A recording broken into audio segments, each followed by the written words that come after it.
My name is Matt McGurk. I'm the president of council for the College of Paramedics, and I'll be chairing today's AGM. I'd like to begin the day with a land acknowledgement. I want to begin by acknowledging that we are on the traditional lands referred to as Treaty 4, Treaty 6 territory, and that the city of Regina is located on Treaty 4 territory in the original lands of the Cree, Ojibwe, Saulteaux, Dakota, Lakota, Nakota, and homelands of the Métis Nation. We respect and honor the treaties that were made on these territories, and we acknowledge the harms and mistakes of the past. And we are committed to move forward in partnership with Indigenous nations in the spirit of reconciliation and collaboration.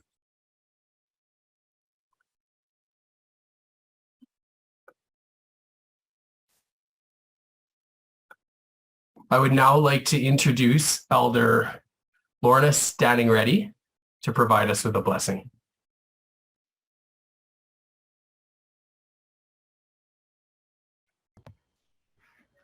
Make which, thank you. My name is Lorna Standing Ready, and usually we let people know where we come from. And so this morning I'll do a very brief acknowledgement of my human being here on Mother Earth. You see, my great-grandfather, Kana Hachapio, was a signatory to Treaty 4. And that was my Pokum's father. So I do have, that is part of who I am on Treaty 4. And then it gets a little bit sticky, but very, very humbled to find finally my roots and to meet my relatives. I haven't met them all because of the pass system in Canada. We couldn't go to the next reserve to go and bond with our own flesh and blood. So it's still ongoing. But I'm a Kokum, and my Indian husband went on into the spirit world in 2004, according to the calendar, but many moons ago. I am left with 4 children now. I had 6, 2 are up in the spirit world. I had 23 grandchildren. 3 are up in the spirit world. My goodness, the drugs today take our young. And it's me that should be going. But I have 28 grandchildren, great-grandchildren, that is. And one is with me today. So I'm still useful. It is our way. It is our way. And I looked and I accepted the tobacco given to me. Oh my goodness. And I smudged it when I got it. And this morning before I even started work on my computer, I smudged it. And I made reference to all those who I speak in this new way. It's a different way now. I wished only we could be meeting in person so our spirits can connect. Those feelings, the sixth sense that we have and we don't use, it's there, and some of us use it and are not aware of that.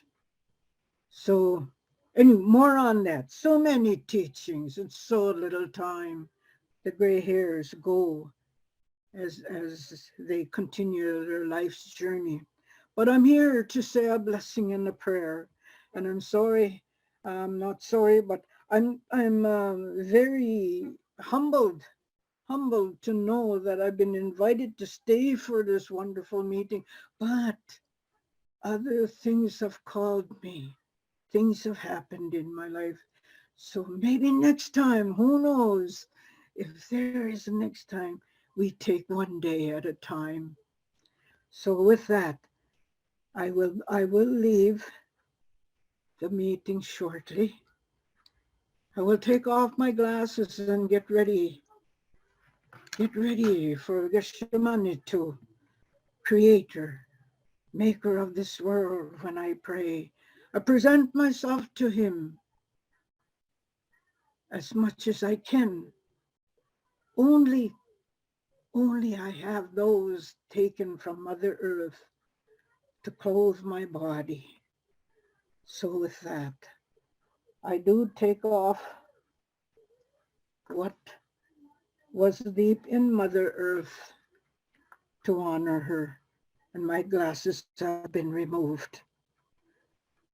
And so I ask you to help me as I hold the tobacco in my left hand close to my heart and my little spirit.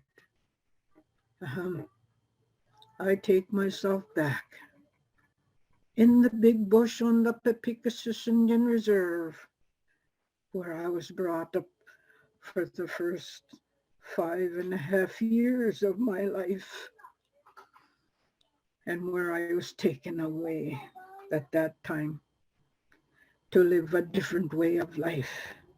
But I'm in the garden with my mother, planting, getting ready, planting the little seeds, and her teaching me that I came from Mother Earth, like that little seed, and that when it flowers and it's done with life, it goes back. So that was my teachings of long ago, and yet, there's still more to that. So with that feeling of peace and comfort and feeling of being protected in both body, mind, and soul and spirit, that's where I am today. And I will say a prayer and a blessing for this meeting. Aham Yashamanitu, creator, maker of heaven and earth and the universe, and all that there is therein. We give you thanks. Miigwech, thank you for a good night's rest. Miigwech, thank you for a beautiful day.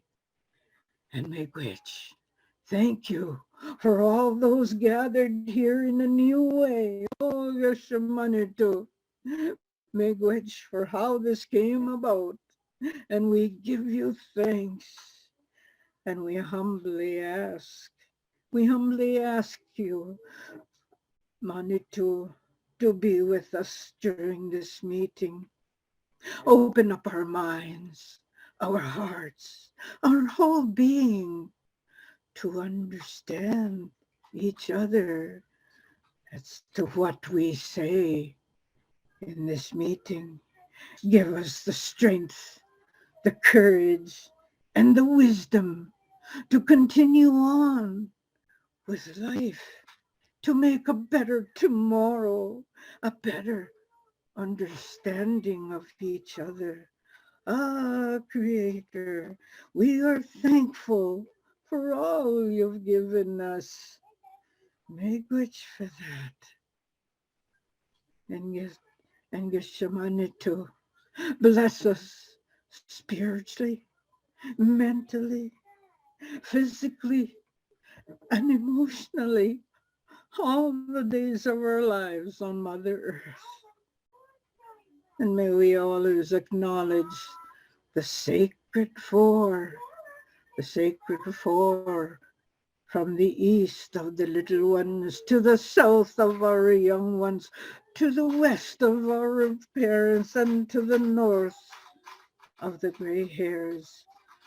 Oh, Geshemanito, Miigwech, for all you've given us, and be with us this day as we talk the talk of good and the talk of all that is of great concern with our humanness.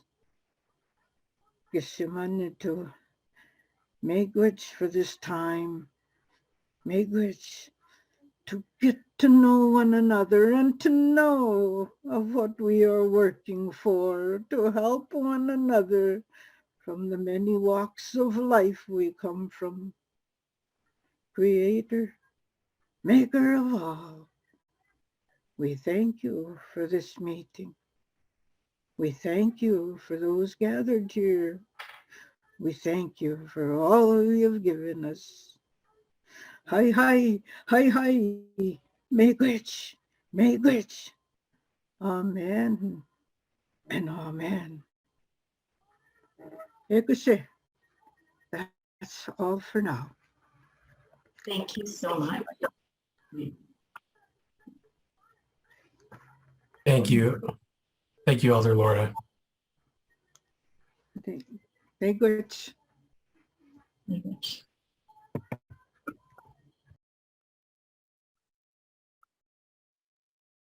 This year has been another year of constant change and trying to figure out what this new normal is going to look like. Many of us were able to reconnect with loved ones, family, and friends, some that we may not have been able to see over the last few years. As we look forward at living our new normal, I want you to look back, not to reckless on the hardships, but to recognize the perseverance that you all have shown.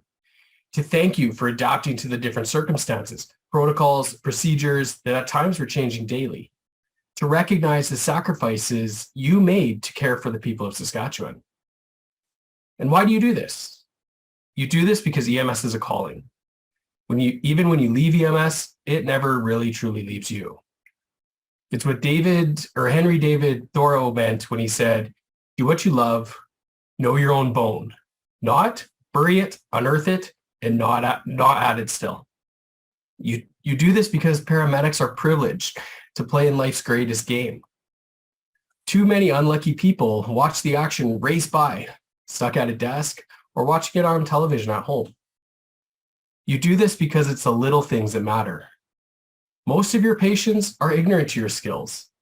Few even understand the technology you wielded so expertly. But they do remember the smile you gave them, although it can be hard to do with a mask on. Or the way you tucked that blanket in to ward away the winter's chill. They'll remember the joke you made to lighten the tension. They'll remember your calm competence and how you brought calm to their storm. They'll remember those things and more, and they'll remember your face long after you've forgotten theirs. This is why we do this. When I look towards the future, I consider the 3 Re's, as in recovery, resilience, and return to normal, although it is a new normal. All of these Re words are powerful words that express the hope for the commitment and creating an environment for moving forward.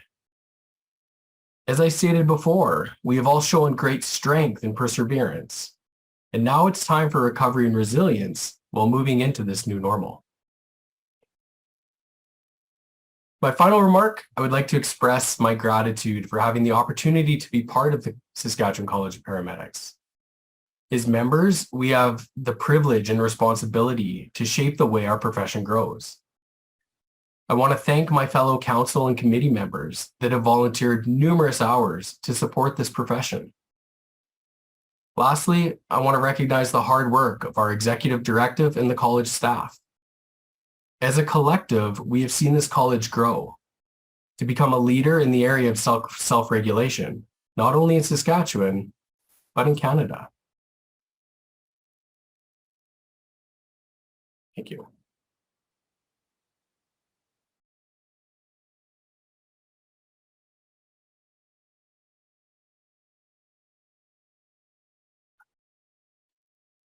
I would like to introduce Honorable Everett Hindley, the Minister of Mental Health and Addictions, Seniors in Rural and Remote Healthcare.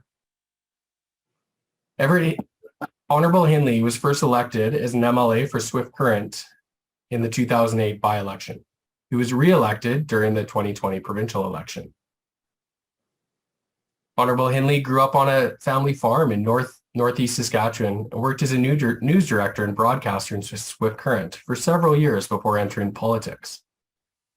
In late 1999, Honorable Hindley began working for the newly elected MLA Brad Wall, who would go on to serve as staffer for Premier Wall until the Premier's retirement from politics in early 2018. Honorable Hindley has previously served as government whip and as the legislative secretary to the Minister of Trade and Export and Development. In 2020, he was appointed as the Minister of Mental Health and Addictions, Seniors, and Rural and Remote Health. He's also been appointed to serve on several boards and committees, including the Saskatchewan Public Safety Agency Board, the Sask Builds and Procurement Board, and the Board of Internal Economy. Honorable Hindley is a supporter and member of his local branch of the Royal Canadian Legion and the Kiwanis Club of Swift Current. He and his wife Anita have raised 2 children and are now proud grandparents. Join me in welcoming Honorable Hindley and providing the province's greetings. Thanks, Matt. Am I coming through okay? Yeah. Good stuff. I can't hear or see anything other than the screen there, so I just want to double check. Thanks for the introduction. Good morning, everyone. Thank you to Elder Lorna Standing Ready for the prayer this morning as well. I'd like to take this opportunity on behalf of the Government of Saskatchewan to recognize the leadership of the Saskatchewan College of Paramedics, President Matt McGurk, and Executive Director Jackie Messer-LePage, and the rest of the Board of Directors. And thanks for the invitation. I'm pleased to be here today, joining you virtually. I'm here in Regina. We've got the question period coming up at 10 o'clock this morning, so lots going on here at the Legislative Assembly, but very grateful to be able to join you virtually for this meeting here today. I understand the theme of the AGM this year is about recognizing and embracing diversity in our communities. And I just want to comment that our government is very committed towards building a diverse workforce to meet the needs of the healthcare needs of all of our residents right across Saskatchewan. A diverse workforce, as we all know, brings unique ideas and viewpoints and ways of working that positively impacts our healthcare system. And having that representative workforce really does help ensure that we're best representing the patients that we all serve, whether it's in government or in the healthcare sector. And we're grateful for the work that you are doing in this regard as well. I'll maybe just spend a little bit of time here providing a bit of an update on some of the initiatives that we as a provincial government have been involved in and where we're making some investments. We'll start with an update on our Health Human Resources, or our HHR action plan. That's the plan to recruit, train, incentivize, retain healthcare workers in our province. I know that's something that's top of mind for us, obviously, but for you and the communities that you serve. This effort includes retaining all of our current healthcare workers, but also doing what we can to attract people to these very important health careers in Saskatchewan, both for those that are within our province already, but also trying to attract those from outside of our borders. So back in September, we announced and launched, myself and Minister Merriman, the Minister of Health, launched the 4-point Health Human Resources Action Plan to help accelerate efforts that are already underway. The investment in that plan and in those 4 pillars to recruit, train, incentivize, and retain healthcare workers will actually amount to roughly $100 million over the next few years, and will add more than 1,000 healthcare workers to our health system. So talk a little bit this morning just about some of our most notable successes to date, and the work continues. And we're going to make sure that we're telling these stories and provide updates publicly so people know how this is working and where it's making a difference. We've had 2 missions to the Philippines to promote healthcare job opportunities available in Saskatchewan. One was led by the Minister of Health, Paul Merriman, back in November. Then another one happened earlier this spring with officials from the SHA. Our teams have connected with many candidates in the Philippines, and between the 2 missions, the SHA has extended nearly 400 conditional job offers to qualified Filipino registered nurses who are committed to working in Saskatchewan. We also continue to invest in physician training. Last month, we joined with University of Saskatchewan's College of Medicine to celebrate the expansion of the undergraduate medical doctor program in the city of Regina. This means that we now have an advanced teaching environment to educate first-year medical students in Regina, which allows them to complete their full 4-year medical degree in the city of Regina. And this expansion will support our province's recruitment and retention efforts, particularly in the southern part of the province. Now, to help support EMS, our government announced a major expansion in post-secondary training seats. It's healthcare programs that includes an increase amongst the new training seats. It includes an increase of 100 primary care paramedic seats. And we also provided an additional $100,000 in one-time funding to support the recruitment and training of emergency medical responders who have committed to work in ground EMS. We're also working with a number of stakeholders to look at opportunities to expand and optimize the scope of practice for a number of care providers, and that includes advanced care paramedics. Allowing more practitioners to perform more additional duties, I think, will give our residents more options for accessing healthcare and accessing these opportunities and providing opportunities for providers to make a greater use of their skill set and their expertise, which we know they are anxious and eager to do. So those are some of the initial steps that we're taking to meet the health, human, and resources needs of our province. Maybe switch gears a little bit now and focus specifically on rural and remote EMS. We all know that delivering high quality care with compassion is vital to the healthcare system and to the safety of people living in our communities, rural centers, remote locations as well. And to support you and to support the communities across this province, we're making some record investments into this very important area. This fiscal year, as you likely know, we're providing an $8.8 million increase in funding to enhance emergency medical services. This funding will support EMS improvements in 31 communities across Saskatchewan, ensuring rural and remote residents that they have access to more stabilized EMS services and quicker access to our healthcare system and our healthcare teams is a top priority for our government. We've also identified a number of initiatives to further enhance available community supports. As an example, over $3.5 million will go towards implementing an additional 33 full-time equivalent positions across the SHA and contracted ambulance services in 27 communities. That was announced in last year's budget, and we're working hard to get those positions filled with our partners across the system. There's an increase of $739,000 that will also help expand the community paramedicine program in 5 communities in rural and northern Saskatchewan. That one I really believe has the opportunity to be a game changer in those communities and elsewhere across our province as well. This will include the addition of nearly 4 FTE community paramedicine positions that will be distributed across a number of ground ambulance services in the province, but it includes the communities of La Ronge, Beauval, Buffalo Narrows, Estevan, and also Weyburn. To assist with recruitment and retention efforts, contracted EMS providers across the province will receive a wage parity funding increase of over $2.6 million to ensure that wages remain competitive throughout Saskatchewan.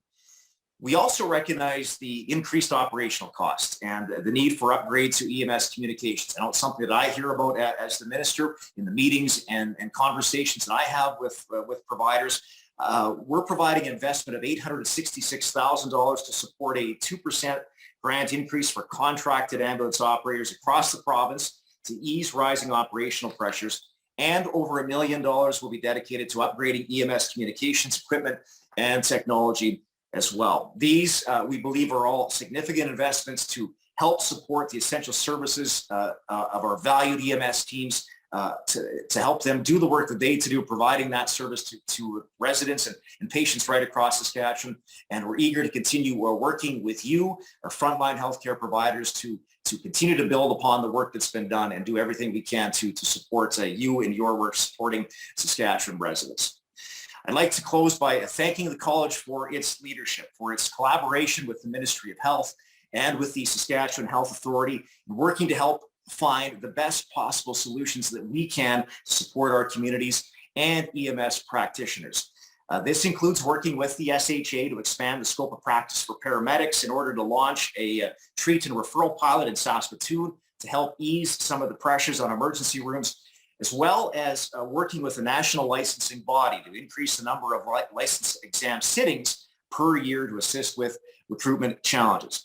So we very much appreciate the support of the college in implementing these initiatives while still ensuring the safety and delivery of high quality care for patients. As practitioners, you're often the first face that people see when they're in a distressing or emergency situation. And we all know that our communities right across this province, large and small, rural and urban, remote areas of this province, they all count and rely on you. And as government, we're very committed to making sure that we can do whatever we can to support you, hearing about your experiences, your insights, your ideas. That is so valuable to us in the decisions that we make as policymakers and helping to support healthcare right across this province. So with that, I just want to thank you again for the opportunity to join you virtually here today. And thank you from us, from the Premier, from Minister of Health, Paul Merriman, for the work that you do each and every day supporting healthcare across Saskatchewan. Hope you have a wonderful AGM.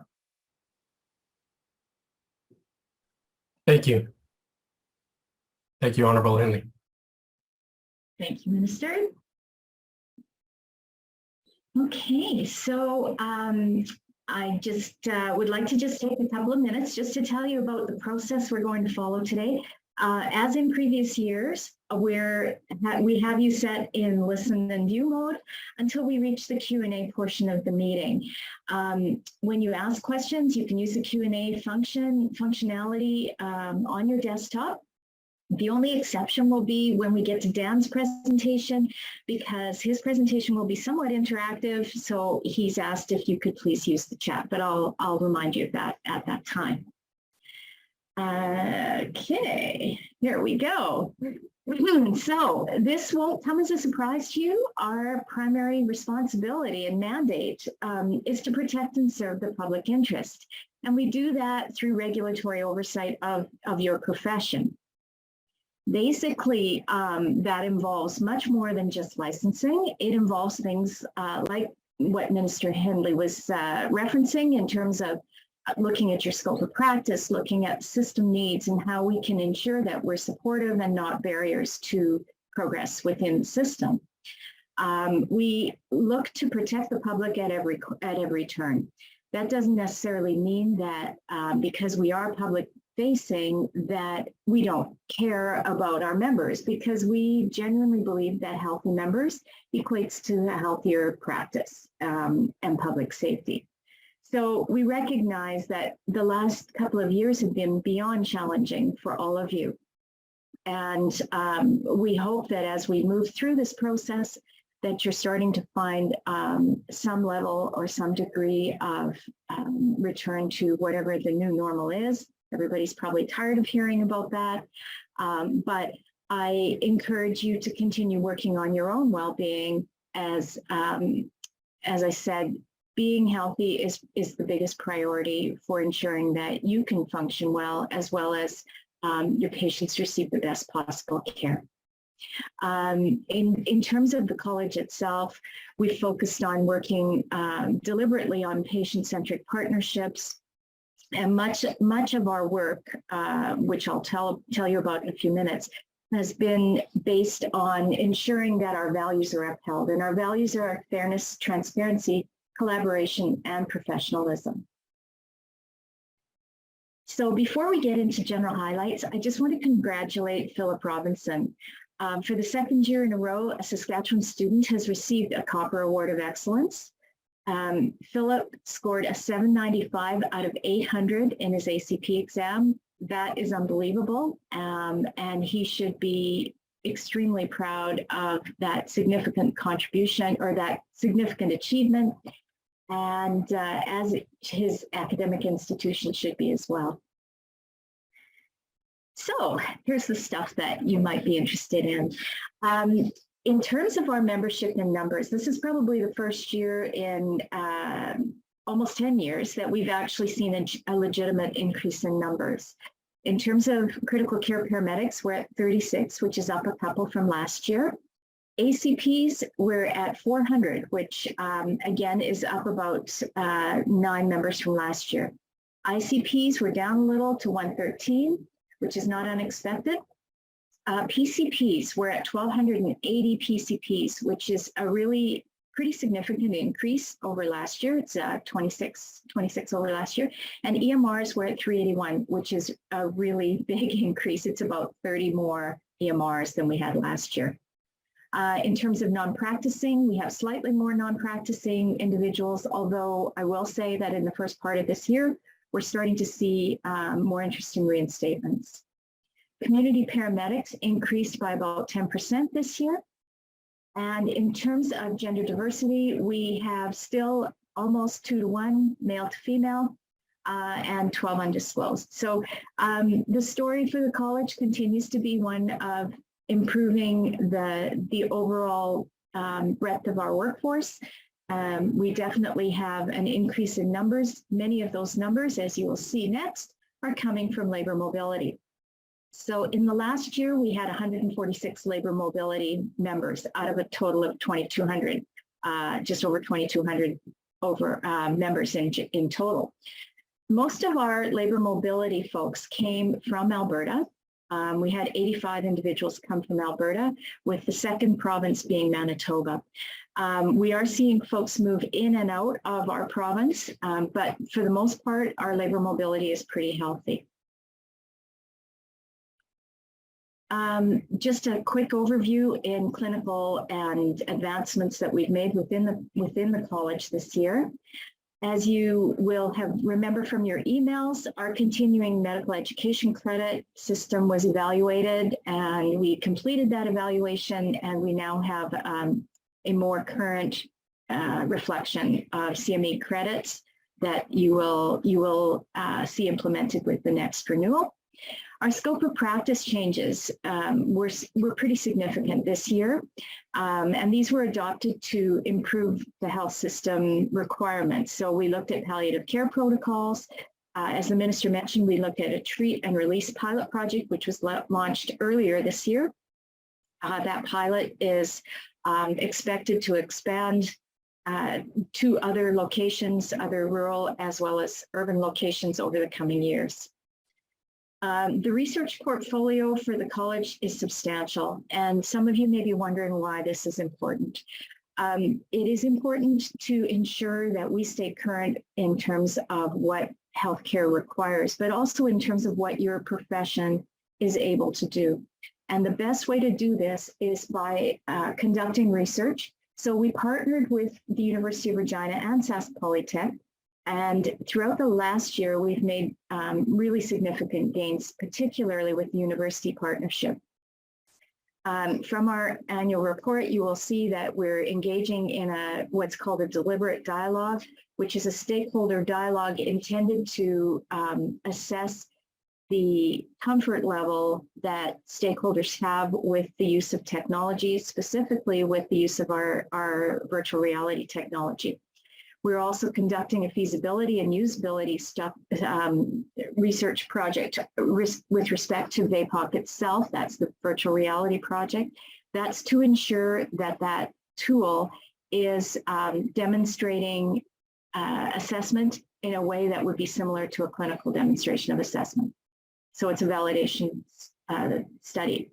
And then we did a study on the public perceptions of the cost of paramedic services in Canada, and we presented that at PACE. The research portfolio is headed up by Rashid. Rashid Al-Mamoun has been our senior analyst in that area, working with Jen Williams as his director. They really have worked significant and made significant strides in this last year in that area. In terms of stakeholder relationships, we continue to work closely with the SHA as well as the Paramedic Advisory Committee for Sask Polytech. I've already mentioned the U of R partnership. We have an additional partnership with Luxonic, which is a technology vendor that is developing our virtual reality tools. And they have been tremendously supportive, just in their in-kind contribution to our projects, but also in terms of advice and ongoing support for the initiatives we're undertaking. We have partnerships with the Justice Institute of BC as well. And that partnership was specifically this last year to develop standards for a paramedic information system. We're doing ongoing work with the Ministry of Career Training and Immigration and the University of Saskatchewan College of Medicine. And that in particular relates to the use of international medical school graduates to redeploy them as practitioners in paramedicine. It's a project that's been ongoing for a couple of years, and we're still very hopeful that we'll be able to start tapping into these IMGs in the province. We have over 100 that are unemployed or underemployed that we feel could be gap trained into paramedicine. In terms of financial health, we completed our renewal and ended up with about 1,890 practicing members and 240 non-practicing members. Our revenue stream was significantly enhanced due to grant applications and the strategic partnerships. So we received approximately $500,000 in grant funding to support the college's research agenda, which is incredibly generous on the part of ESDC Canada, as well as SSHRF. SSHRF is the Saskatchewan Health Research Foundation. These grants are absolutely crucial to the work that the college is undertaking. We could not advance the kinds of initiatives at the college that we have been without the grants. So the virtual reality project would not have been able to take flight without that external funding, because we simply wouldn't have those resources internally. We're continuing to maintain hybrid operations, and that's with intent. It saves us a lot of money in terms of capital costs, and so we will continue that over the longer term. We operate under a balanced budget, and we will continue to do that as long as we're able to.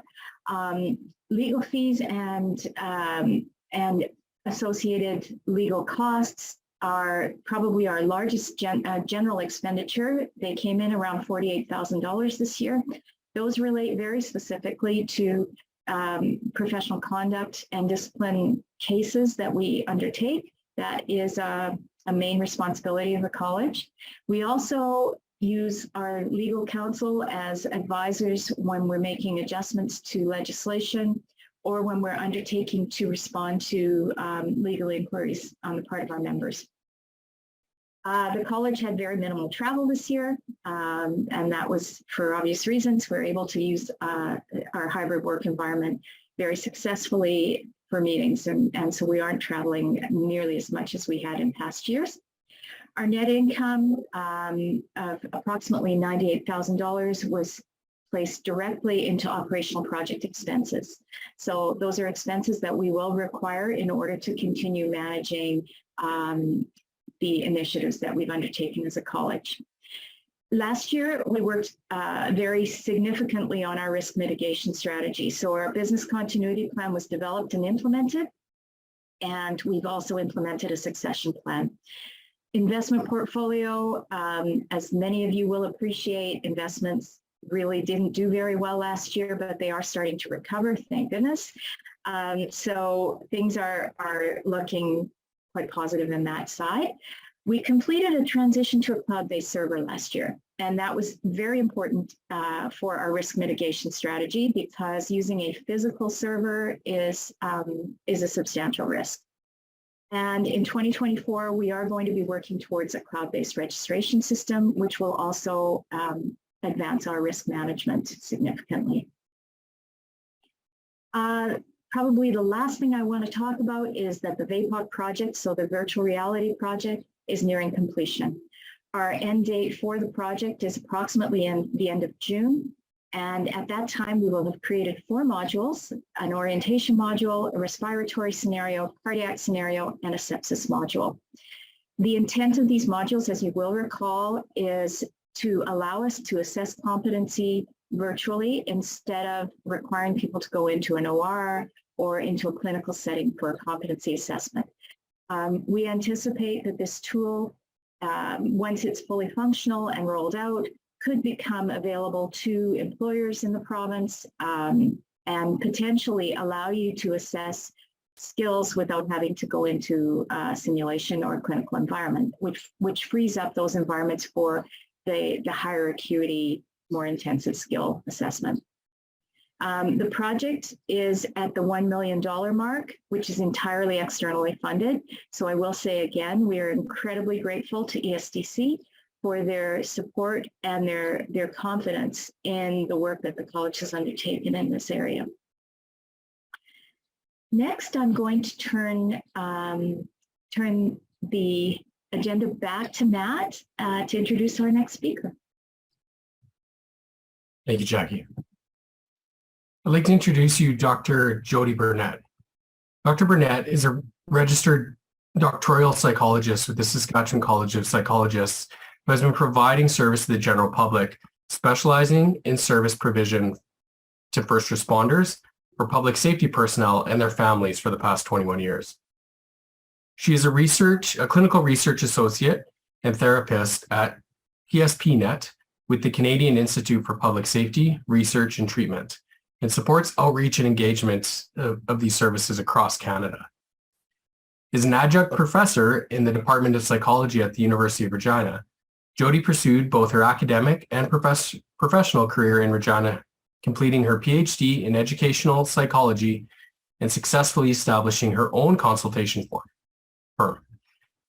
She specializes in high-performance training, counseling, and research and evaluation with various sectors, including health education and justice. Join me in welcoming Dr. Jody Burnett. Thank you so much. I appreciate you squeezing me in today and giving me a few minutes. I was trying to share my slides, and I just need someone to enable me so that I can go ahead and do that. Yeah, I'm just trying to find you here, Jody. Just 1 minute. No, that's okay. I think I have to make you co-host. So, okay, give that a shot, please. You got it. That's great. Thank you. Let's pick myself back up here. Good. Okay. Does that display look okay on your end, or do I flip it? You should flip it. I think we're in. Yes, there we go. Oh, okay. That looks okay now? You bet. Great. Well, thank you. Okay, I'm gonna just get my mouse in the right spot. So yeah, thank you so much. I'm sure many of you have heard of PSPNet. I don't think this will be the first time, but I do want to just give a reminder. I think right now, especially on the backside of this pandemic, many people were really going through a lot of survival mode. And I think now is a really good time for people to kind of take stock and remember that there are supports available to them that can really not only help with symptoms they might be experiencing now, but also in terms of maintaining mental health and well-being and having those tools in your toolkit, so to speak, and pull them out when you need them. And so just wanted to have a little reminder that we are still here. We're still providing support for you. So I always like to remind us why we do this. And again, knowing the work that you do and the very unique role that you play in public safety, the risk of exposure to potentially psychologically injuring circumstances is great in your job. The stuff that you hear and see and smell day in and day out, it's not common. It's not the norm in most occupations. And so it really does put you at a greater risk of experiencing, symptoms like anxiety, depression, post-traumatic stress. And again, that's why it's really important to make sure that you know that there are resources available to you, like PSPNet and others, that can help you if you are experiencing those types of symptoms, and or, like I said, even as a preventative as well. I also know that there's a number of barriers that exist when trying to access services. So as you know, your job, you guys barely get enough time to drink your water or have a bite to eat throughout your shift, never mind getting away to appointments. So having something that can, mitigate some of these barriers, like cost, like logistics, managing shift work, etc., even geography, depending on where you are in the province, access to mental health supports can be pretty abysmal. So knowing that these things exist is a reason why we created PSPNet in the first place. But again, I want to highlight this. Why is it important for you to take care of yourself? I'm not here to preach to you. I know you know it's important, but I like to give a visual, right? If we were all together in a room and this garbage can was up at the front, one of us, I'm positive, would say, we got to change that. That thing's overflowing. We got to go empty it out. And just like garbage cans, I mean, we only have as humans so much space, so much capacity. And what I typically find working with first responders and public safety personnel is you guys are experts at tucking that stuff down, shoving it down, pushing it away, trying to distract for it, deal with it another time. Because even the nature of your work, it doesn't allow you to process. You guys are from call to call to call, and there's no real time to unpack that stuff. But eventually, if we get full, that will start to spill into other parts of our life. It'll spill into our relationships, our mood, our perspective, our level of empathy, even our performance. Even our performance, if you hear nothing else today, even your performance is impacted by the stuff that we don't address, by our levels of stress. If you think about the need for you to be able to do your job effectively, right? You have to be able to focus, to concentrate, to deal with multiple stimuli at one time, to be able to, make quick decisions, accurate decisions. When we don't deal with our stuff, even our level of performance can be impacted. So again, just a reminder why it's so important. It really can't be optional for you to find ways to take care of yourself. Okay, so I won't park here too long, but we know it's not just work stress that can be, influential on how we're feeling. Stuff going on at home, personal stuff, relationships, finances, and like I'd mentioned, even, like I said, the way of the world right now, there's lots of heavy stuff. And in your work, you will even see, increased mental health and addictions, an opioid crisis. You will have, those repeat calls, repeat homes that you're attending to. So these are things that are adding and even changing, the environment that you're working in. Okay. You'll know all of these. You will probably be able to tell other people about these.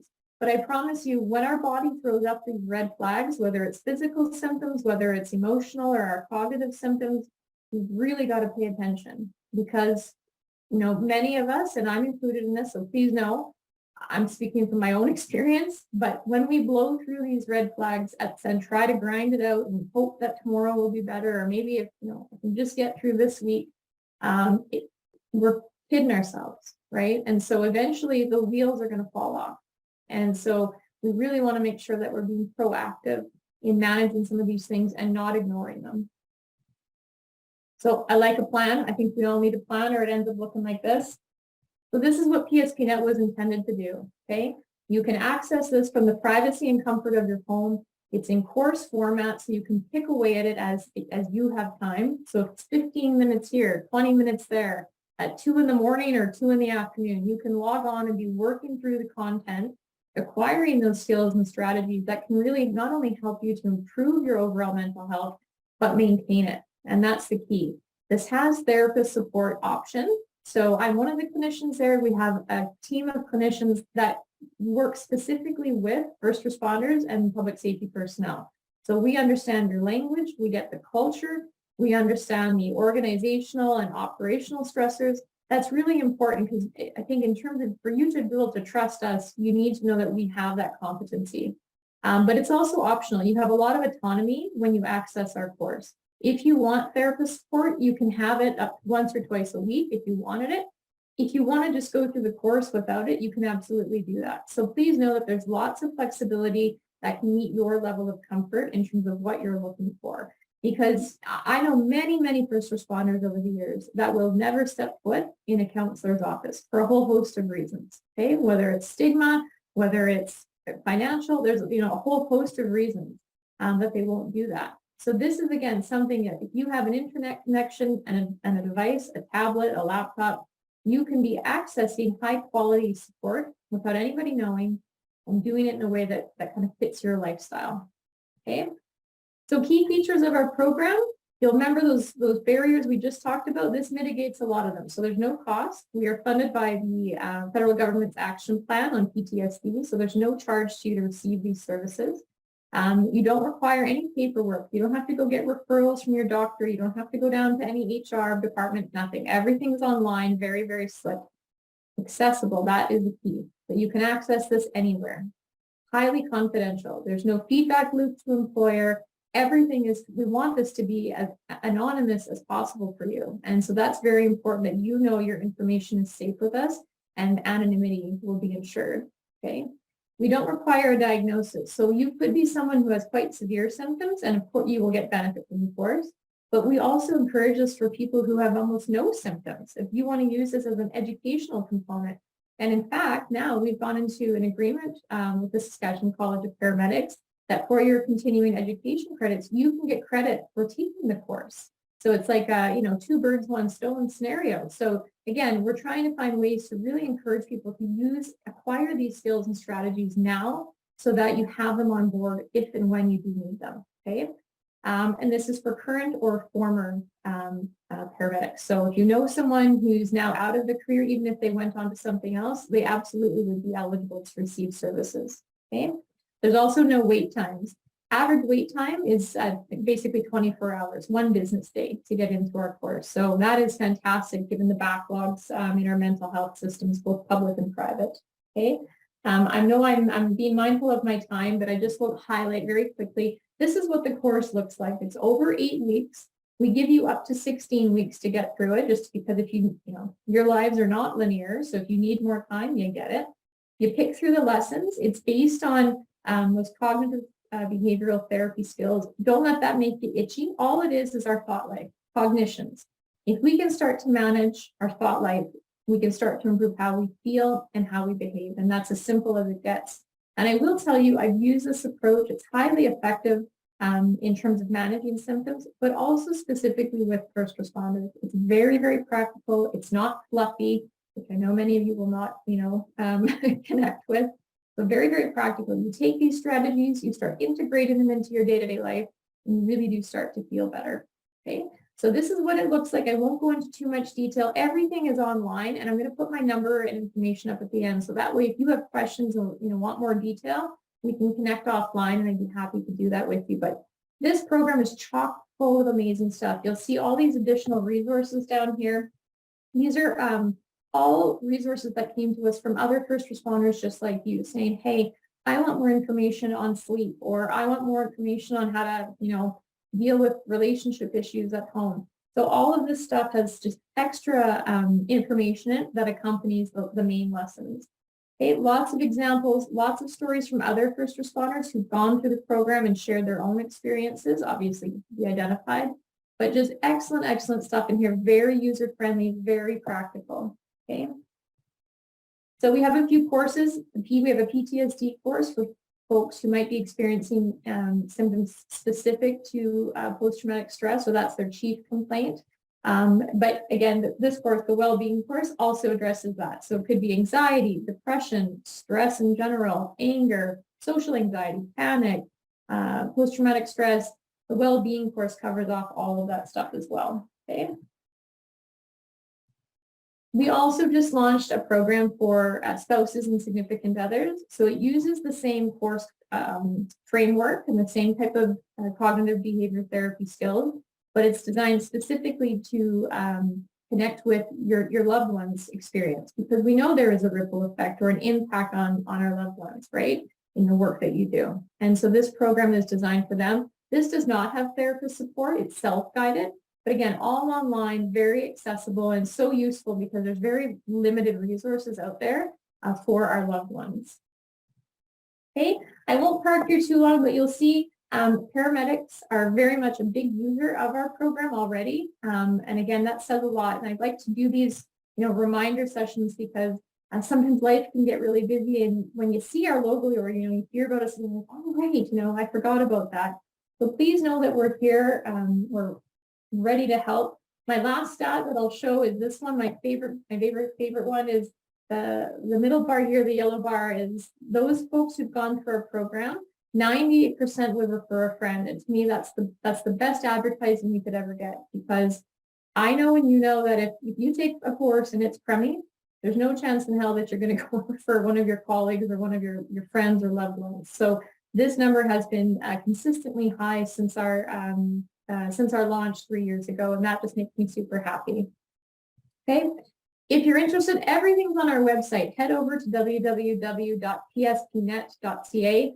You'll see all the different course options, and there's also wonderful resources on there for you as well. It's really basically just a click away, and you can be enrolled, like I said, within 1-2 business days at the most.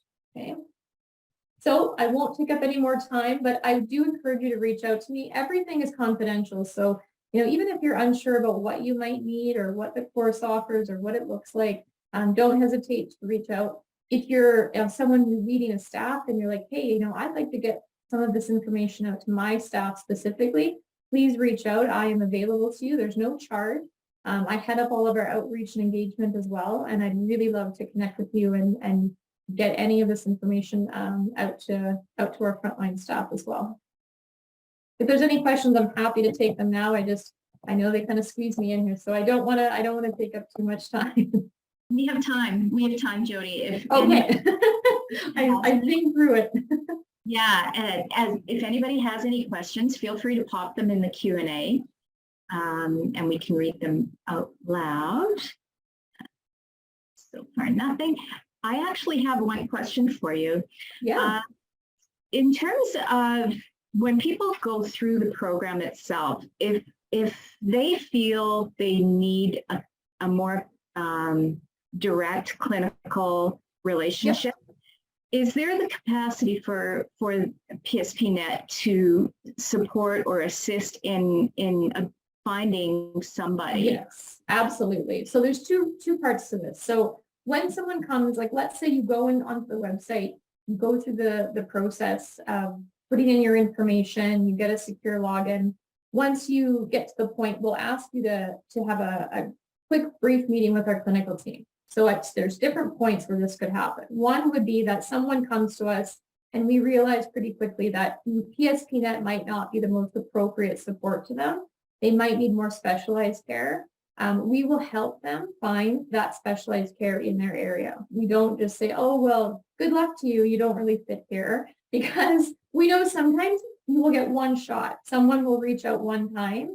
And if it's difficult to navigate, they'll just say, forget it. So our team will work with you. We'll try to identify resources in your area, what's available, and get things in place, even if you don't fit with our program, okay? Even if you need more than what we're offering. So that's one piece.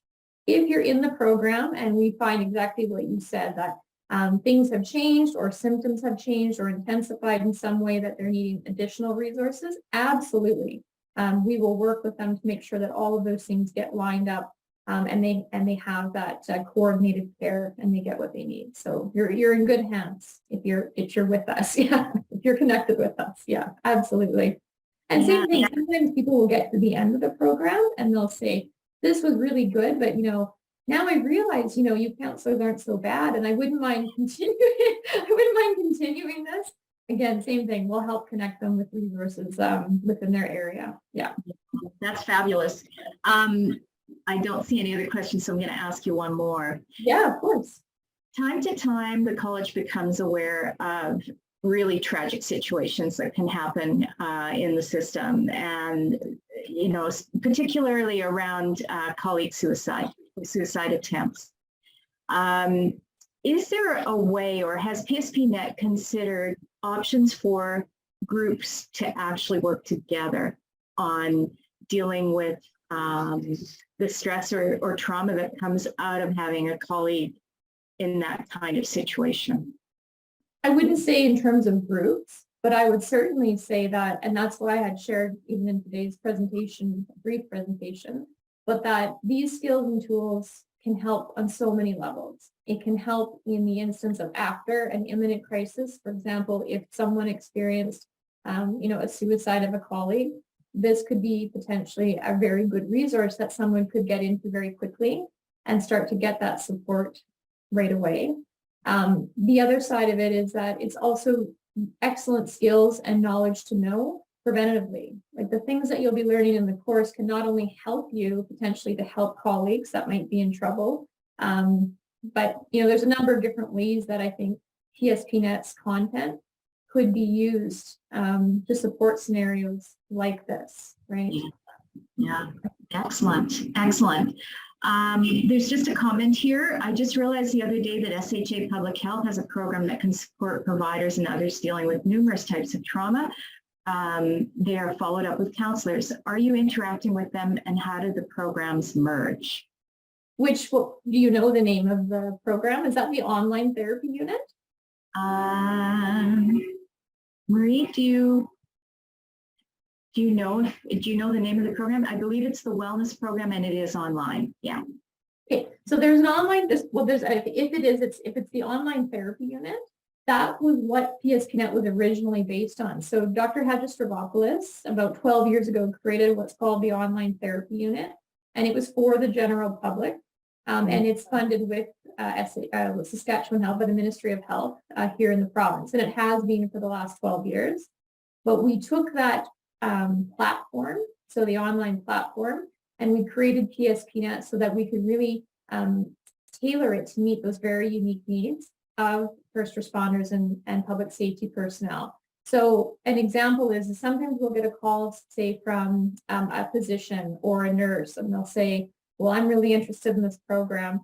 Because our mandate comes from Public Safety Canada, we would then funnel those folks through the online therapy unit, which is a more general program.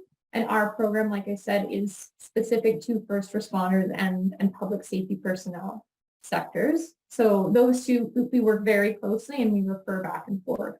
Yeah. Okay, thank you. Marie says thank you very much for your response. Yes, of course. Okay, well, at this point, I'll just invite anybody to go ahead and reach out to Jody directly if they have any questions. Jody, this was fantastic. Thank you so much. Thank you for squeezing me in. I appreciate it. Any chance we can, again, shine a light on some of the stuff that's available, I'm just excited to share that information. So thank you. For sure, for sure. Okay, so yeah, at this point, I believe it is time for you to take a break, folks. So I will just invite you to take a 15-minute break. We'll be back at about 10:17, and we'll continue with the next part of our agenda, which is an open forum. So think about your questions while you're on break, and we'll be happy to answer them when we're back. Take care. See you in a minute.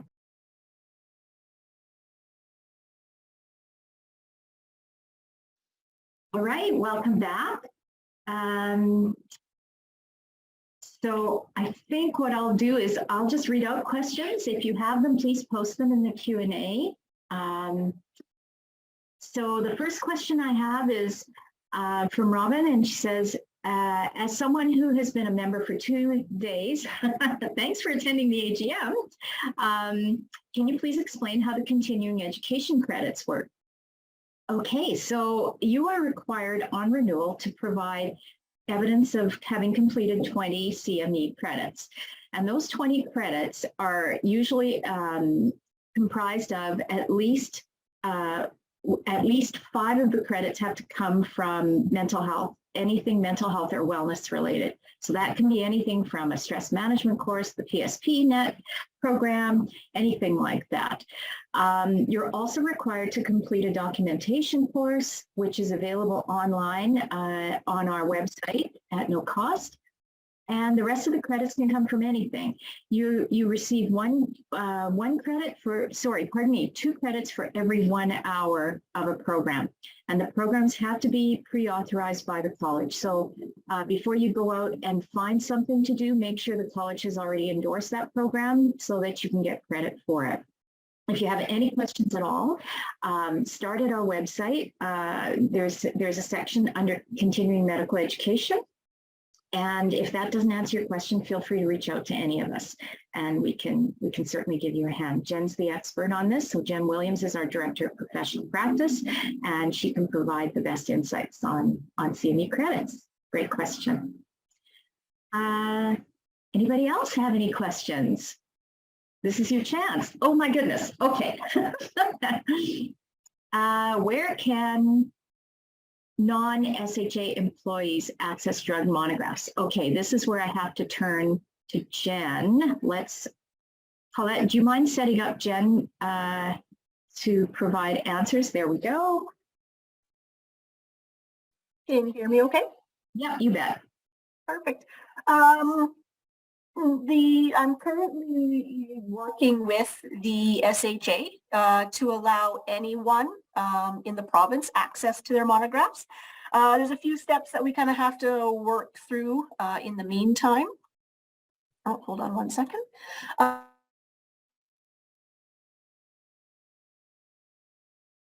Whoops, Jen, I think we just lost you. Try again. Oh, okay. I'm sorry, I don't know what's going on here. Can you hear me okay now? Yeah. Okay. Sorry, where did you lose me? You're working with the SHA to get access? Yeah, we are in talks and working with the SHA to sort out how to give all paramedics in the province access to the drug monographs.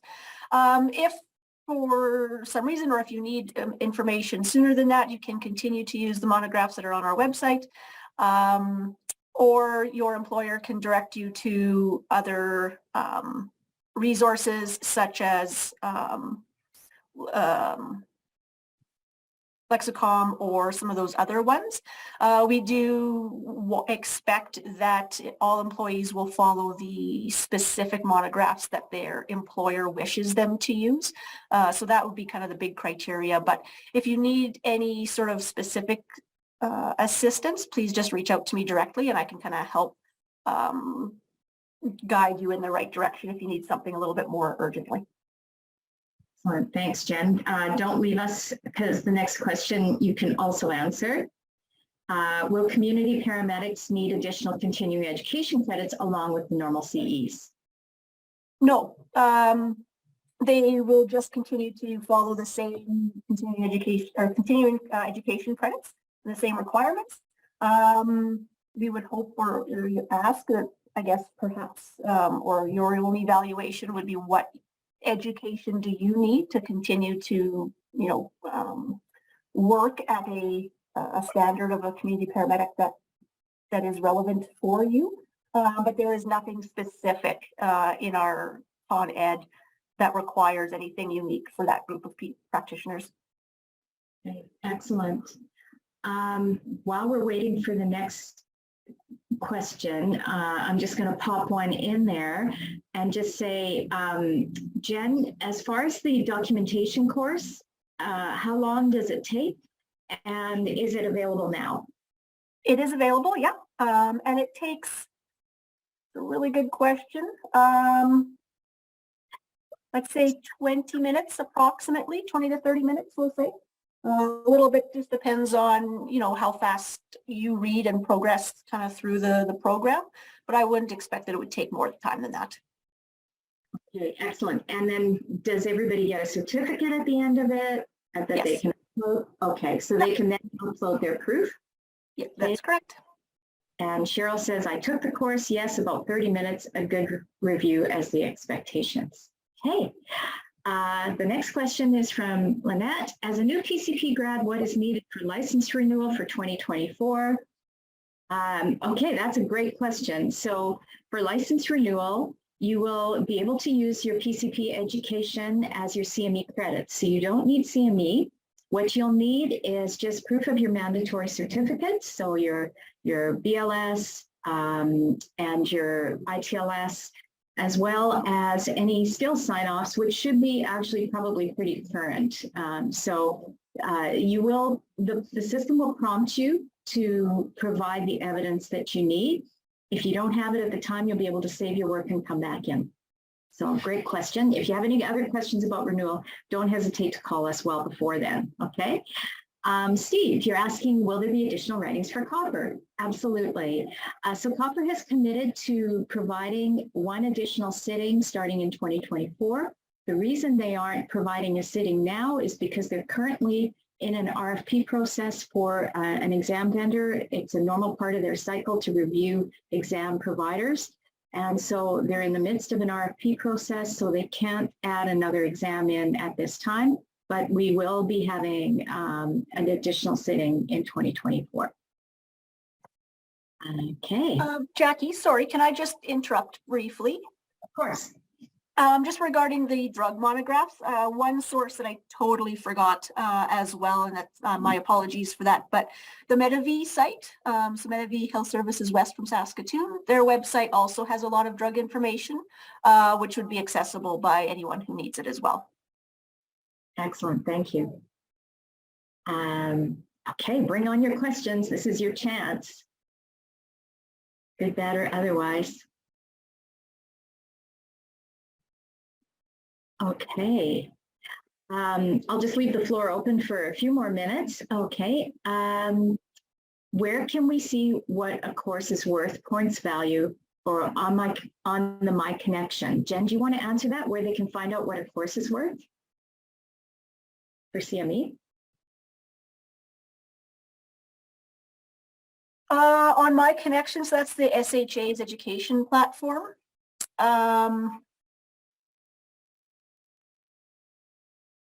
I don't know where you would be able to see that information because that's an employer's site. I do know that the SHA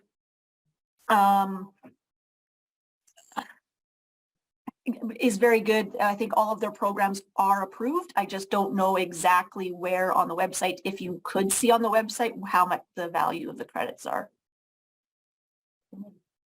I think. Oh, sorry, I'm just Looking at Dan's answer. no. Just Noelle Dunn here. She says it should be in the course title, but she will confirm and work on that. And I think if I have more information before we end here, I'll pass that on. Okay, and I think Dan posted that it's on the certificate as well. So mind you, you may want to know before you take the course, but if it's up to an hour in length, it'll be 2 credits. If it's 2 hours, it would be 4. A 3-hour course would be 6 hours. You can kind of estimate that as well. Okay, excellent. Thank you. Connie has asked how many people are attending the AGM this year. Well, this is a banner year. We have 275 people registered for the AGM this year. So fantastic. Thank you for coming. Next question is, do ACP students require mental health credits for the incoming renewal other than the ACP school? Jen, can you respond to that, please? Yes, mental health credits are included in a new graduate. So both ACP and PCP would have the mental health credits included in their education from their program. Okay, and on that same vein, they still need 5 mental health credits. Is that correct? 2. Oh, pardon me, 2. Oh, sorry. Oh, my bad. Thank you for correcting Kathy and Jen. 2 credits for mental health. Okay. So that's basically 1 hour of mental health training, correct? Yes. Okay. And are the SHA courses available for all SCoP members? Colette's nodding her head. Yes. Okay. Yes, Yes. The instructions for how to access the SHA courses are on our website. You would use the same process to access the documentation course. Perfect. And Christina asks, for those who have done labor mobility and have endorsements from another province, can these endorsements be included in the Saskatchewan Code of Practice? And if so, how do we go about getting the endorsements added? This is you, Jen. Right now, no.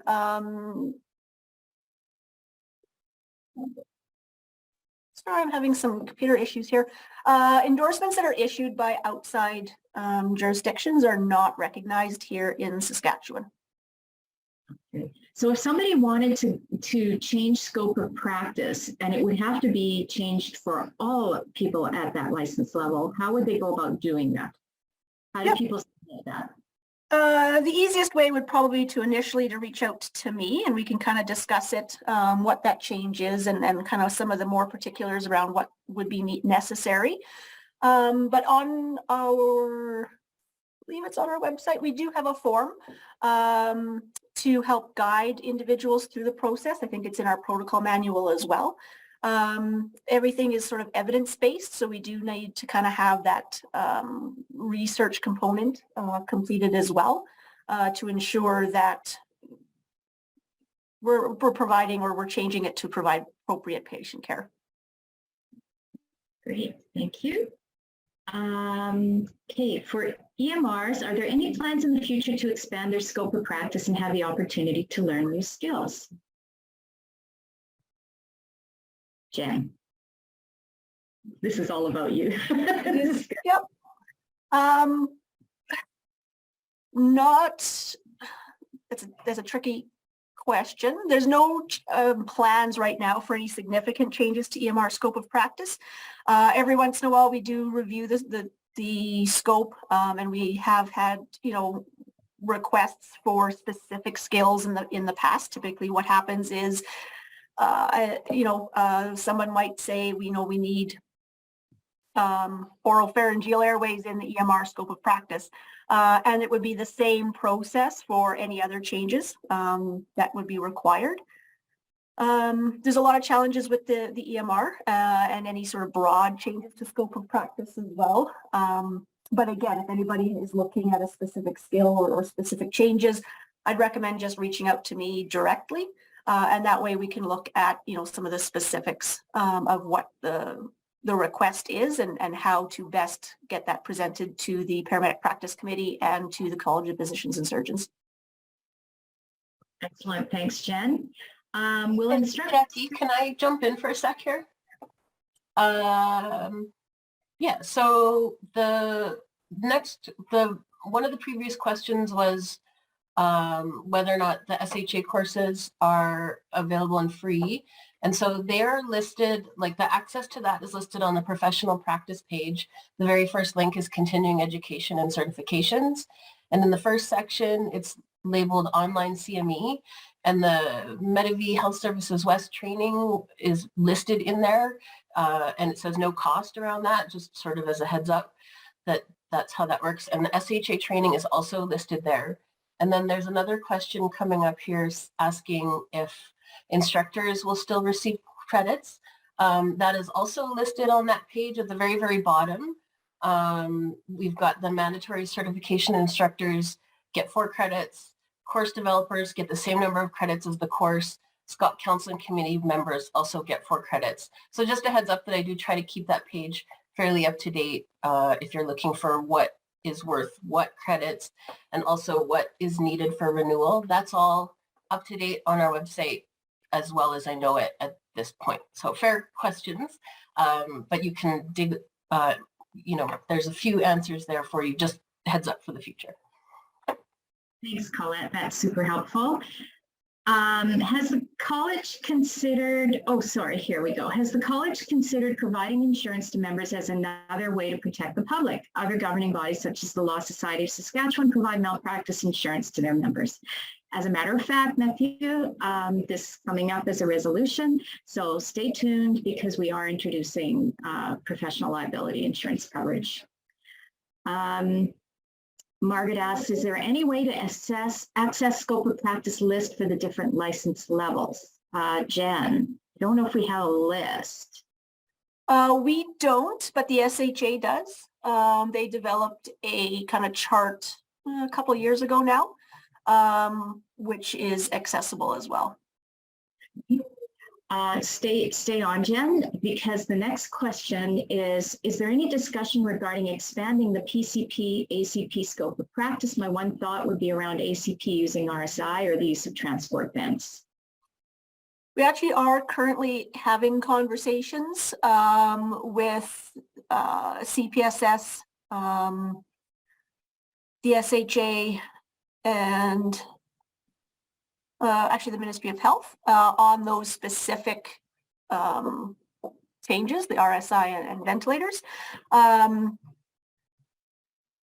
don't want to get into it too much because those conversations just kind of started this year, but we are looking at it and hoping to develop something, in the near future.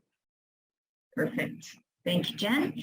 On the topic of EMRs, with the increase in postings for EMR positions in the pre-hospital space and the noted lower pass rate for the licensing exam, is there any intention to review the length of training and potentially require more than the 2-week course? I would say probably. Saskatchewan has one of the lowest or the shortest programs in the country. Our nearby neighbors, their programs are well over 200 hours. And their success rates at the exam are substantially better. So we know that 2 weeks is not a long time to try and absorb the amount of information and integrate that into practice.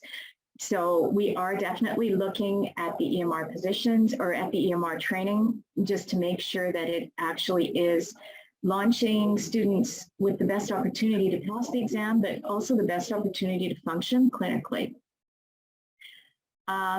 The next question is from Jean. Is there documentation for research points for attending the AGM and how would we access? We usually update your profiles after the AGM with the AGM credits already, so you don't need to do anything. I think that's still the case. Correct me if I'm wrong. I'm not seeing anything. Colette? Hasn't been completely determined yet, but people do get 8 credits for today. Yeah, so you will get credit for sure. Any movement on the vector solutions being pre-approved? Jen, that's a you question. Nothing right now. We've never received any documentation from them. The request went out last fall. And haven't heard anything yet. Anyone who wishes to use any of their courses still can, but you'll have to apply directly to me for the specific courses that you're looking at taking. Thanks, Jen. Jen, do we know where the scope of practice list is on the SHA website? No, I don't. I know the SHA, it's their document, and I do have a copy of it. Your manager, the SHA manager for your service would probably be able to get you a copy. I do know that they are looking at posting it. I just don't know where exactly that will be. Okay, thanks, Jen. And the final question we have here, is there any chance in the future that PCPs will increase their scope of practice in pain control, such as narcotics? Narcotics are federally regulated. So Jen, your thoughts on this? As of right now, no. If we're looking at the future, it could be a possibility, absolutely. But that's really hard to kind of look and say exactly when or how that might take place. Yeah, it involves a much more substantial process than we're able to control within the college. So thanks for that question. Oh yeah, Selena says that would require legislation change at the federal Health Canada level. Yes, Selena's correct. Okay, fabulous questions. Thank you, everybody. Really appreciate that. Moving on, I'm going to turn it back to Matt, and we're going to start the official business portion of our meeting. Okay. Thanks, Jackie. So yeah, I would like to call to order the official business part of the AGM. I'd like to introduce our parliamentarian for the day, Marilee Rasmussen, to say a few words about the process in her role. Marilee, over to you. Okay, well, I think my function here today is to help guide the process and advise the chair on any procedural issues that might arise. And I know that this is a very organized and not an unruly group, so I don't imagine that that's going to be a terribly difficult task. But if any issues do arise, we'll sort them out in accordance with the parliamentary authority that the college follows, which is an authority we refer to as Curran King, Canadian writers who have produced a rules of order to guide these kinds of meetings. So if there's any issues, we'll look at Curran King and figure them out. Thank you. And Jackie. Okay, so actually the minutes were circulated the week of April the 30th. At this time, I would just ask if there are any changes to minutes. Otherwise, I'll get Matt to call for motion to approve the minutes. So the minutes were circulated, and we're going to be voting using the polling function, which call out will launch. Remember that we need a 2/3 majority to be able to call it passed. So please type in the QA if you're having a difficulty accessing the poll.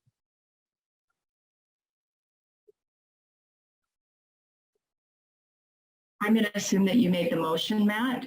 Yeah, so I'll make the motion to approve the minutes. And can I get a second? We've already got a vote going. Destin seconded it. Okay, thank you, Dustin. Thank you. And 100% answered. And I don't know if you can see the poll or not, Matt, so I'll just tell you that. It's actually the poll's still running, Jackie. So you're just seeing, like, it's just going to show you the number, like it's 100% of 100%. So let me know when you want me to end the poll, and then we'll have a final result. We're the only ones who can see that those are some of those numbers there. Perfect. So we'll give it. And one person is saying they're unable to vote. The poll should have popped up for you. Not sure. If it didn't, I think you can still access it by clicking poll on the bottom of your screen, of your Zoom screen. Give it another couple of seconds, and I think we're good to close. 3, 2, 1, close. So. All right. Okay, we have more than 2/3, so we can call the minutes approved. Thank you. Great. So the next part of the agenda, we're going to move into the presentation of the resolutions. Matt, did you want to start? Sure. So the resolution one is something that we had voted on last year, which was and introduced to everyone that, you know, we wanted to implement that we were going to bring the official vote for this year to implement to make basically to make professional liability insurance mandatory, and we're going to include it as part of the licensing fee. So the recommendation is that the Saskatchewan College of Paramedics propose that the college approve mandatory liability insurance coverage for the members. This was brought up during the Q&A, I believe is by Matthew Leonard, and spoke that, you know, other professions are doing this, and, you know, this is to protect our members, also to protect the public.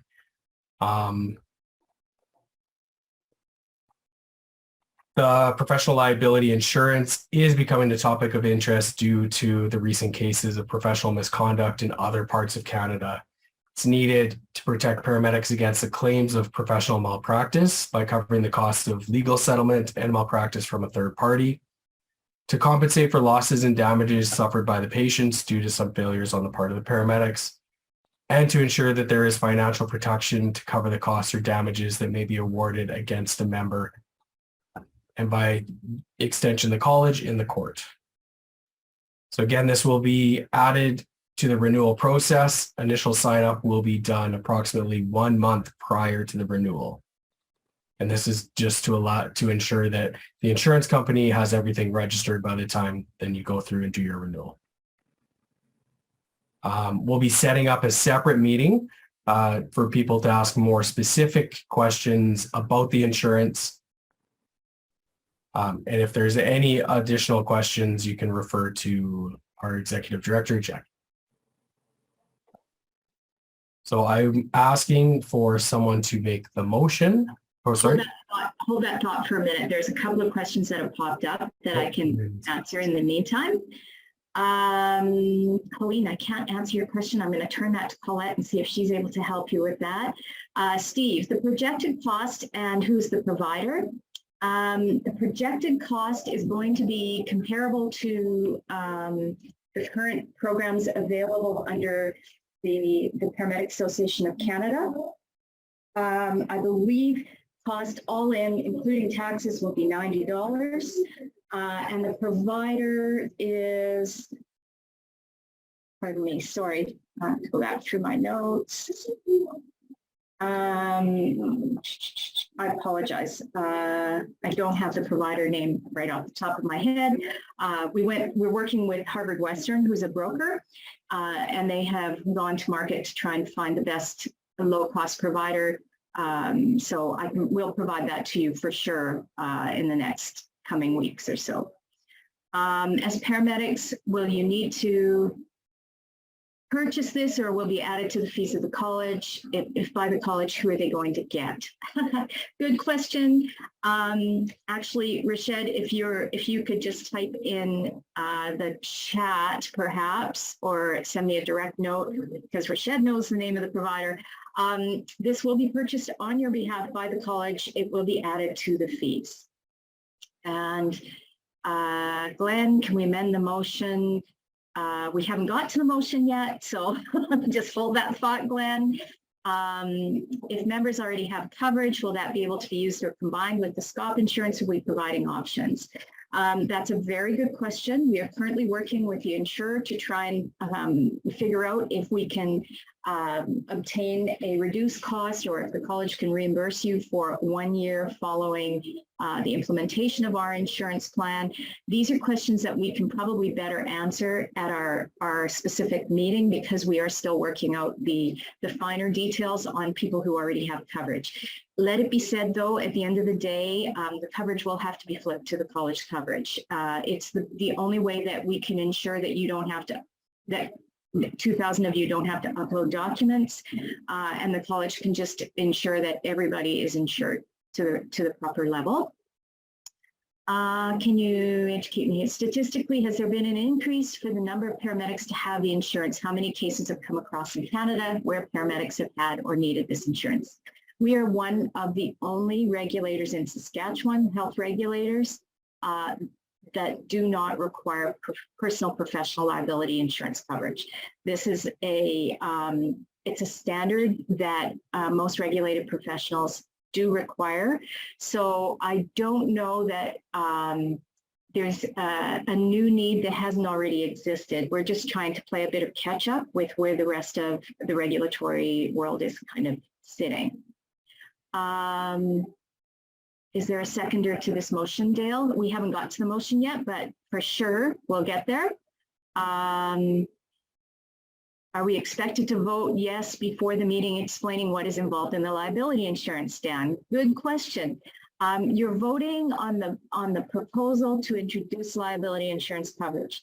What you're not voting on will be the selection of the carrier, because that will be at the discretion of the college. But it is intended to be coverage that would be adequate to protect yourself and the public, and not be excessively expensive. So we're trying to keep it in line with the costs associated with the PAC program. Has the college looked into providing legal or procedural advice for members as a routine practice for those who are accused of misconduct or undergo investigations? That, I'm afraid, would be a bit of a conflict of interest, because usually when you're going through those processes, we're the ones initiating it. So no, we haven't actually done that. The annual fees will be increased just to cover the cost of the insurance. And yes, Steve, you will see the written resolution here. I'll just show you. This is the current language. And so let's just, without further ado, move to the resolution. This is your slide, Matt. Okay. Thank you. So title of the resolution, the mandatory professional license insurance. Again, we're going to, so whereas section 15.2 of the Paramedic Act provides regulatory bylaw making provisions pursuant to section 14, and whereas section 15.2Q permits the creation of a regulatory bylaw prescribing the minimum amount of liability protection that members are required to obtain. So to be resolved that the Saskatchewan College of Paramedics regulatory bylaws be amended as follows. The addition of section 2(1)(f) provide evidence of personal professional liability insurance according with college policy, and for licensure, addition of section 4 1D4, provide evidence of personal professional liability insurance in accordance with the college policy. And this resolution has been submitted by the College of Paramedics. We will need a mover and a seconder, Matt. Can I ask for someone to move the motion?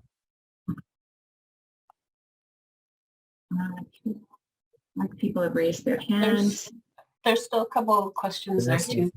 Yeah. We'll answer the questions before the vote. Thanks. Yeah, that's good. Thank you. Okay, so I think you do have a mover and a seconder. A few people have raised their hands. Yikes, I can't actually see that from here. Sorry. There is a question about it being a conflict of interest for the college to provide. Someone asked because the Alberta College of Paramedic used to provide this, but it was deemed a conflict, and now practitioners must find their own insurance. I can answer that question. Before we proceed, I'm just going to say that Krista moved it, Caitlin seconded. Okay, and now we can open the floor for questions. So I'm not seeing where you're seeing that information. I see Connie is moving it. Oh. I don't see any raised hands or anything. Oh, sorry, I'm seeing raised hands. Okay, so Connie moved it. Who seconded? Sorry. We do not have a seconder that I can see right now. I can see that Dale has seconded. Okay.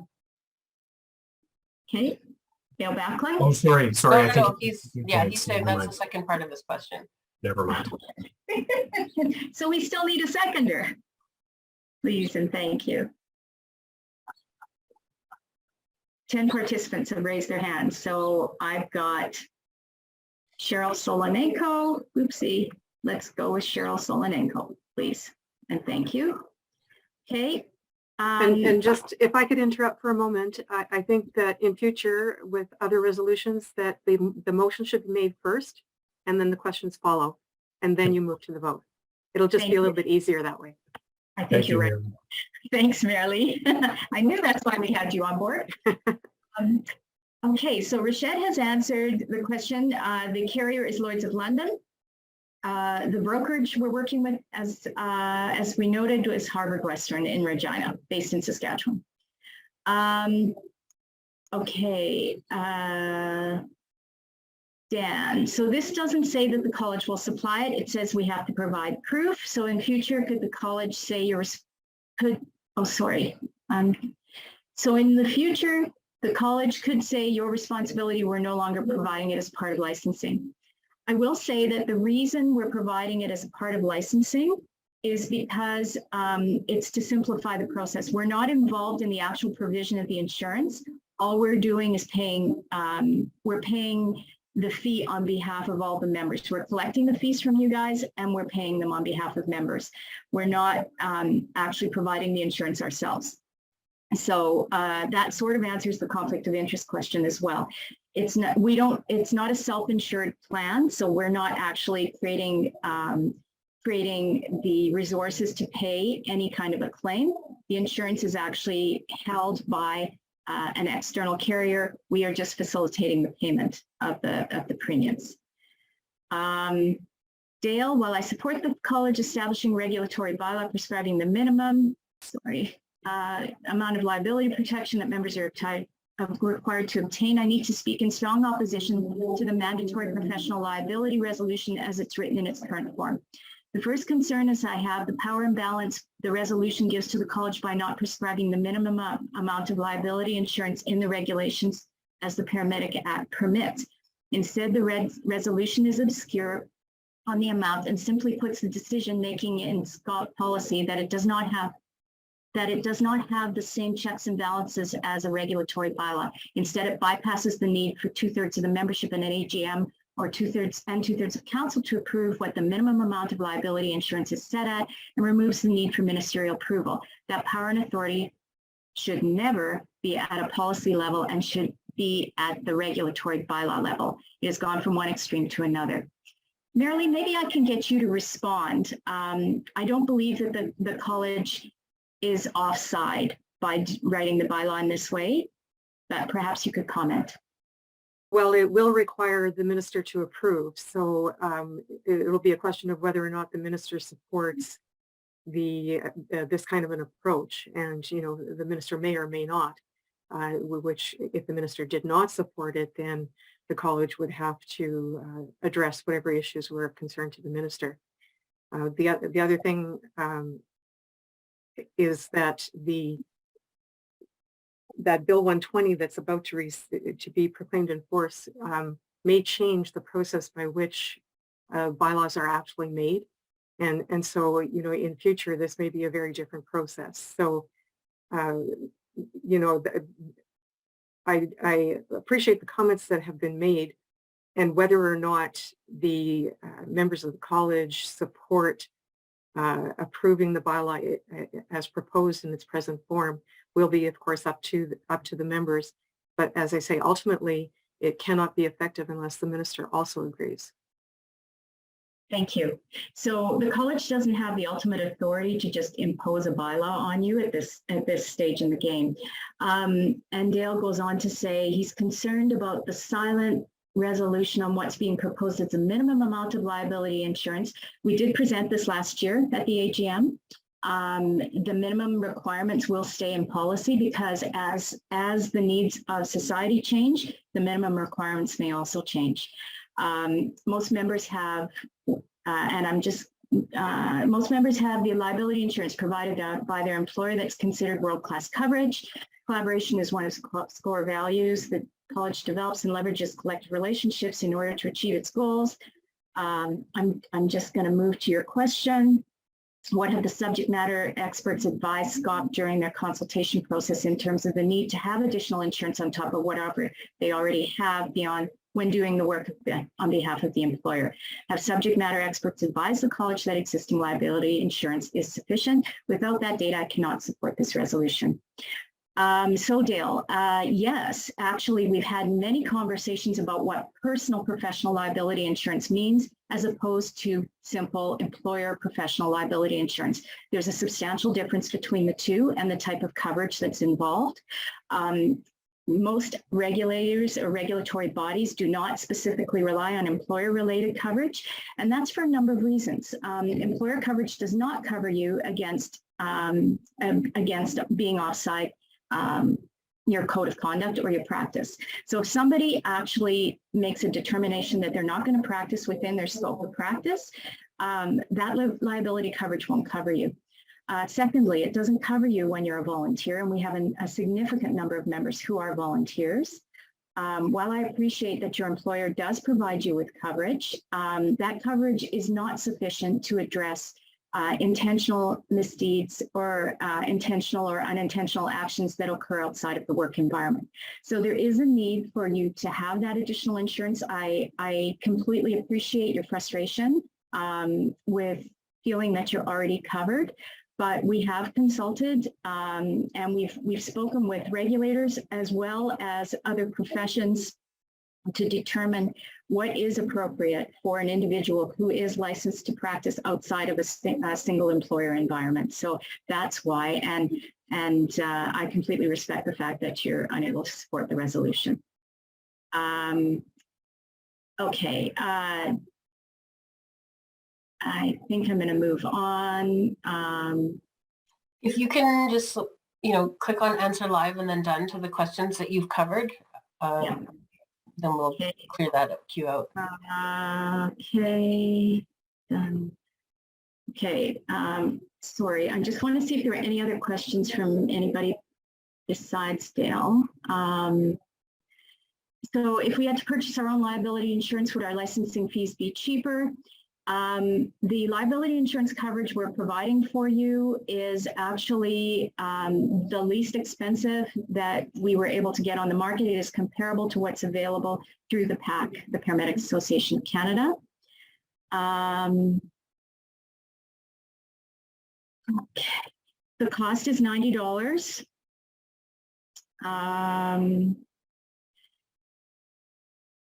Okay, these are a lot of questions relating to the specifics. Let me just go back here.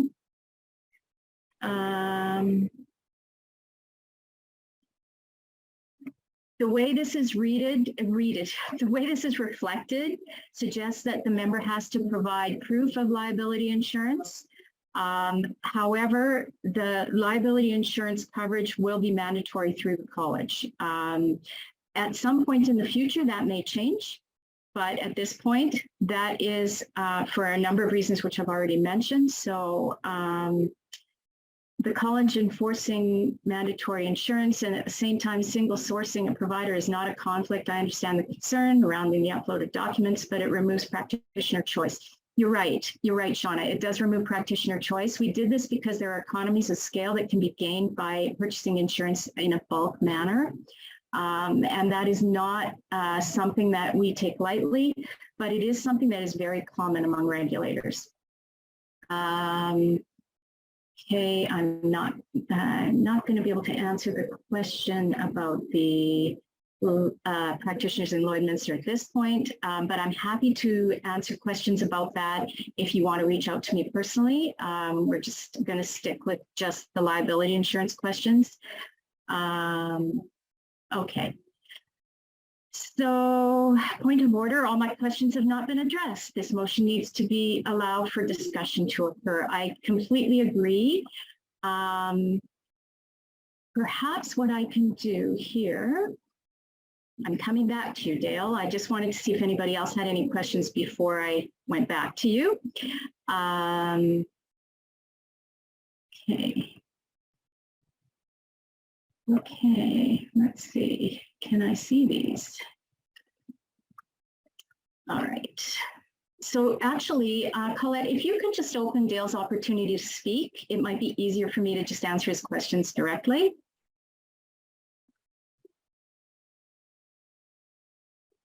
And I see we have Dr. McCocus on the line. So Dr. McCocus, I apologize. We're going to just be a few more minutes. Yeah, Dale's able to speak now. Go ahead, Dale. Go ahead. Thank you very much. Can you hear me okay? Yes. Perfect. Thank you. I just had some other points that I wanted to raise. I think this is a significant resolution that I think our members really need to consider strongly. My concern is that we're convoluting our liability insurance with professional liability insurance, and I'm not sure that the motion and what the college has put forward is added clarity to that. I think Jackie touched on two of my points. I think the third one that I had was that the college has continued to bring this forward to AGMs with strong support, without strong support in the past. It is unclear what data or need is driving the college to push the agenda.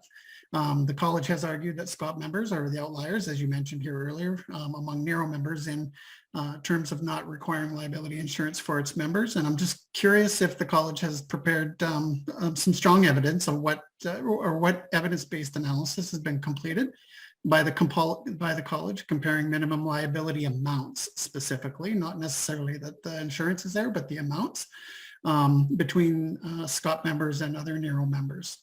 How many narrow members accept employer liability insurance, or for example, like SHA coverage, and how many narrow members are required, or how many narrow members require their members to have additional liability insurance to what their employers provide when conducting work-related activities. You mentioned volunteering. I can support liability insurance for people who are volunteering, but my concern is with the redundancy and the cost that's built into what this resolution proposes. The fourth point was, on the surface, it would appear that some of SCoP's concerns that some of the current liability insurance policies do not protect the paramedic by providing legal and financial support should a patient or a client make a claim against them, and does not enable the college to get reimbursement, about the costs and damages incurred in legal claims by a member, which is a valid concern. However, the primary purpose of self-regulation is to ensure that the needs of the public are paramount and that the public protection remains a priority over all other objectives. So my point is that requiring liability insurance that protects paramedics and the college would arguably be outside that mandate. and therefore I cannot support the resolution that would require that. Members who feel that they need additional liability insurance over and above that should still be able to purchase it. And I think that's kind of what we heard by some of the questions in the question and answer session. And just the final point that I need to make, I think, is that the resolution states it's proposing adding the liability insurance to our membership fees. In 2023, there are 381 EMRs that have registered with SCoP. Many collective agreements only reimburse EMRs up to $490, whereas HSAS members and members working for contracted services are reimbursed the entire licensing fee, which is $520 in 2023. SCoP's value statements includes fairness. Our EMR members are among the lowest compensated SCoP members. Adding liability insurance to membership fees would only increase the existing disparities between our EMR members and paramedic members. I do understand that CBA negotiations are outside the purview of SCoP's mandate. However, protecting the public's interest is. Part of protecting the public's interest is being good stewards of our healthcare system. At the end of the day, it's the public and not the members in most circumstances that funds SCoP licensing. And given the current economic climate, the timing of increasing additional financial burden on the public at this time should be questioned. So, and that's, thank you for letting me talk. You're most welcome. Okay. I don't know if you had any questions in there for me, Dale? Yep, there was. Yeah, there was. Okay, I lost the question. Yeah. So up on the, and it's in the chat. So I was asking about some of the data.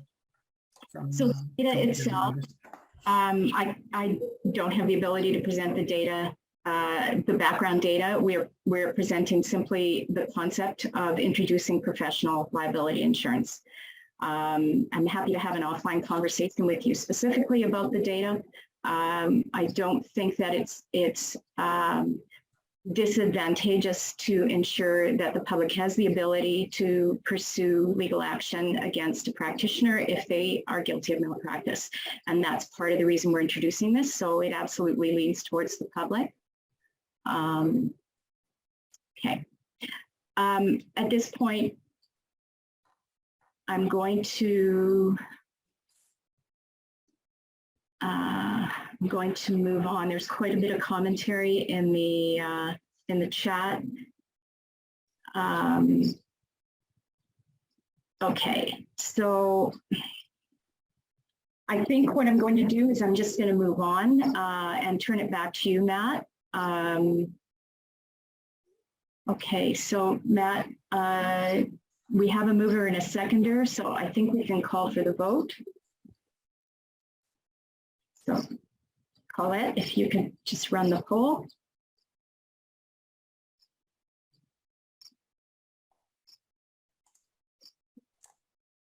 And just a reminder that only practicing members can vote.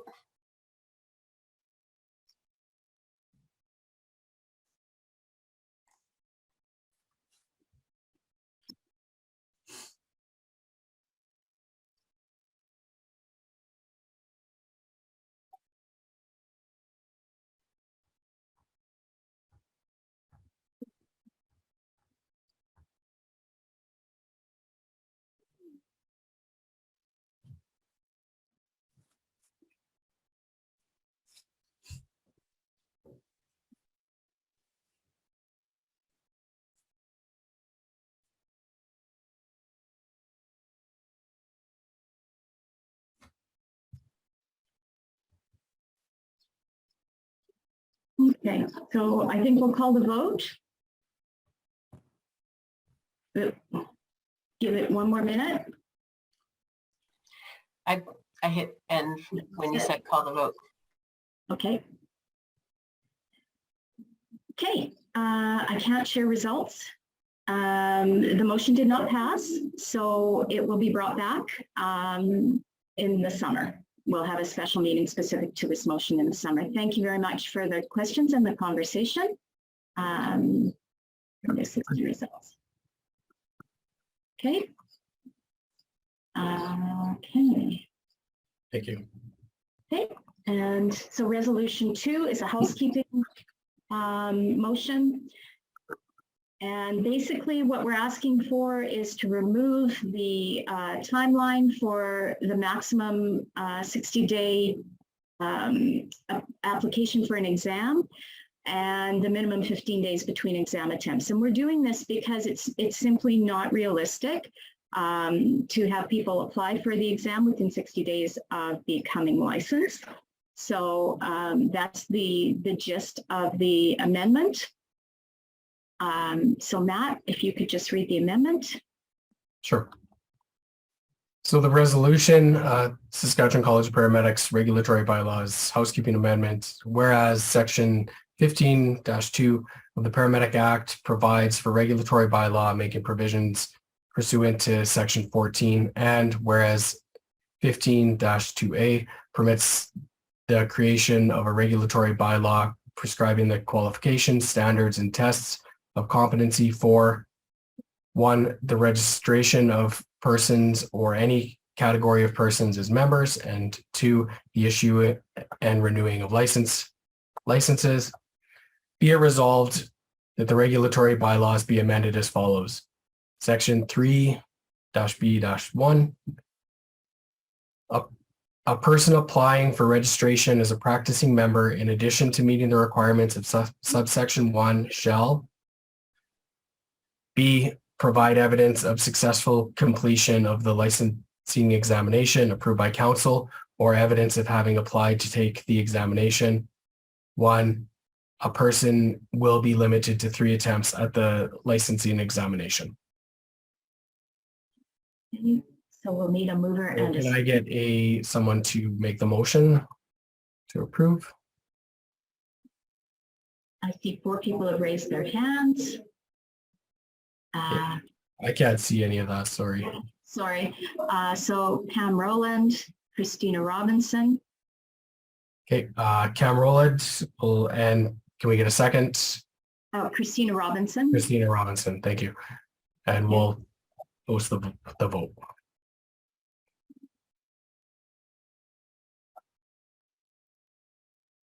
Sorry, you should call for discussion on the motion. Sorry. If there is any, and maybe there isn't. Thank you. Is there any discussion on this motion?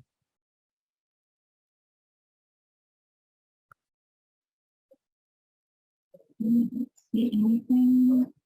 Okay. Call the vote.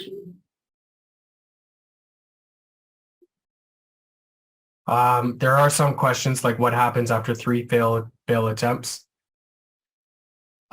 Yeah, people are required to take a refresher and then they're able to have another attempt. Thank you.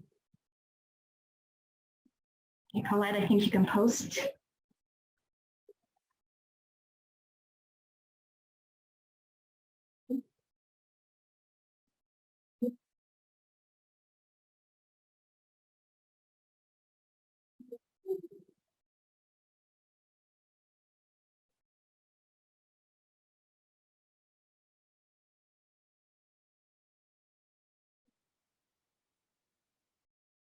Okay. 30 seconds.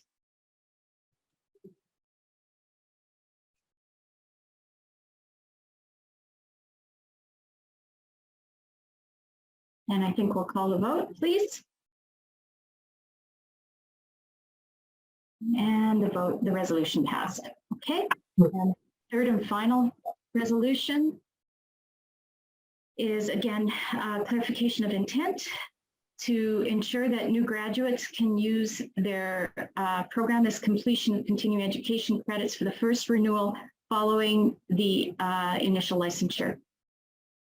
And Matt, do you want to read that? Sure. So whereas Section 15-2 of the Paramedic Act provides regulatory bylaw making provisions pursuant to Section 14,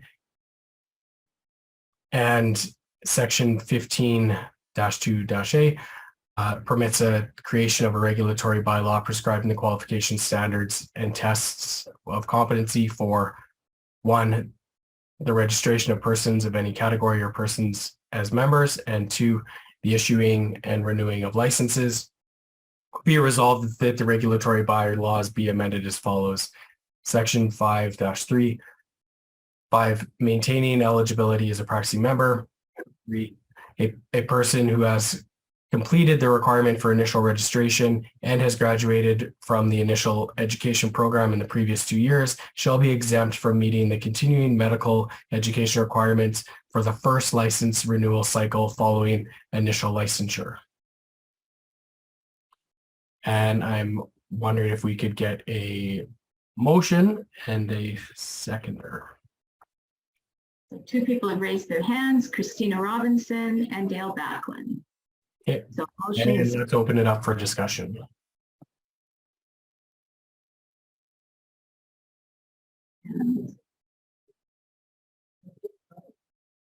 Let's see if there are any questions here. I'm not sure if some of these questions had to do with this one or the last one. Shauna, was your question based on the last? Well, Yes, it was. Yeah, according to the time that it was entered, yes, it was. Yeah. This is how we kind of always ran this. It's just a clarification on the wording. Right. This motion. Okay, so if you can please run the poll, Colette. Yeah, I'm not seeing anything. And we'll allow 1 minute.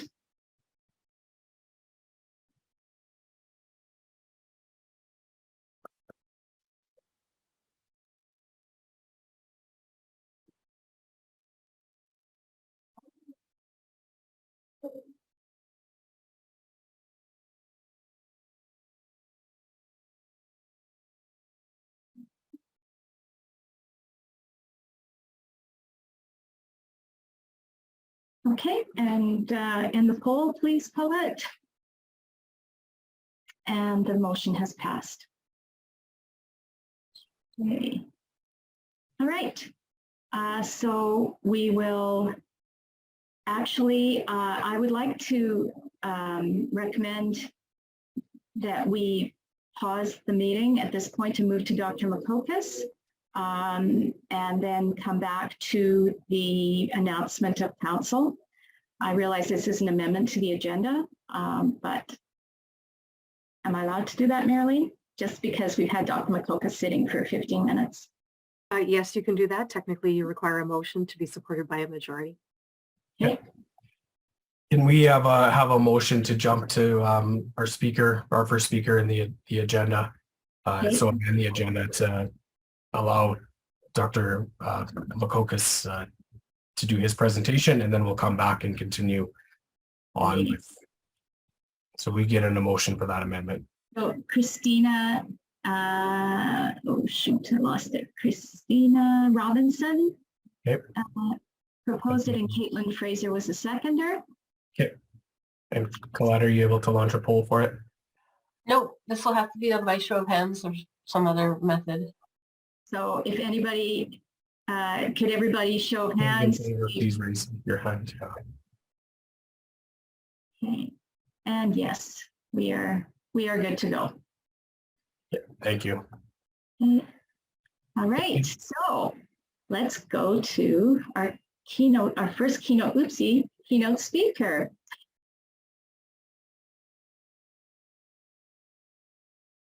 Before we go to our second presenter, Dan, my apologies, Dan, we're just running a little bit behind.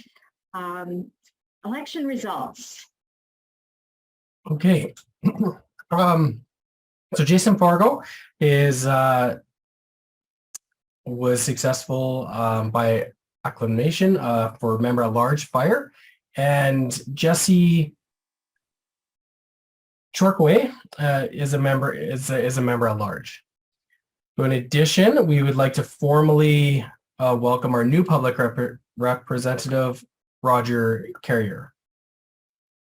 So, and thank you everyone who has expressed interest in supporting the work of the college. As you're well aware, we could never accomplish these goals without the volunteer spirit as you so generously share. Those of you who've expressed interest in committee work will be notified following our June council meeting, where we'll be going through and going through the nomination committee's recommendations, and we'll be approving those send outs. There are still, we still have some college committee opportunities available. So if you're interested, please reach out to the college and see which committees we still have some space for. And again, thank you for taking the time and voting. So here is our 2023-24 council. So Noel will continue on as vice president. Cal Serrata is past president. We welcome Jesse. Donna will be continuing in her second year. Jason is coming back in a different role as member at large Fire. Mike Slater will be continuing. Karen Gibbons and Joel Grisfields as our public reps, and our new public rep, Roger Carrier. We say goodbye to Olu and Will Breen. Thank you both for your tremendous contributions. Olu's been with the council for 3 full terms, so since about 2015. And he's been an incredible resource in bringing his legal mind and insights to our table. We've enjoyed Olu's sense of humor, and he'll certainly be missed. Will has been with us since 2021. He joined us right in the middle of the pandemic, so we didn't get to see him face to face very often. But he's got a very diverse life and diverse background and was able to share his talents and experiences freely. We're going to miss his good nature at our table.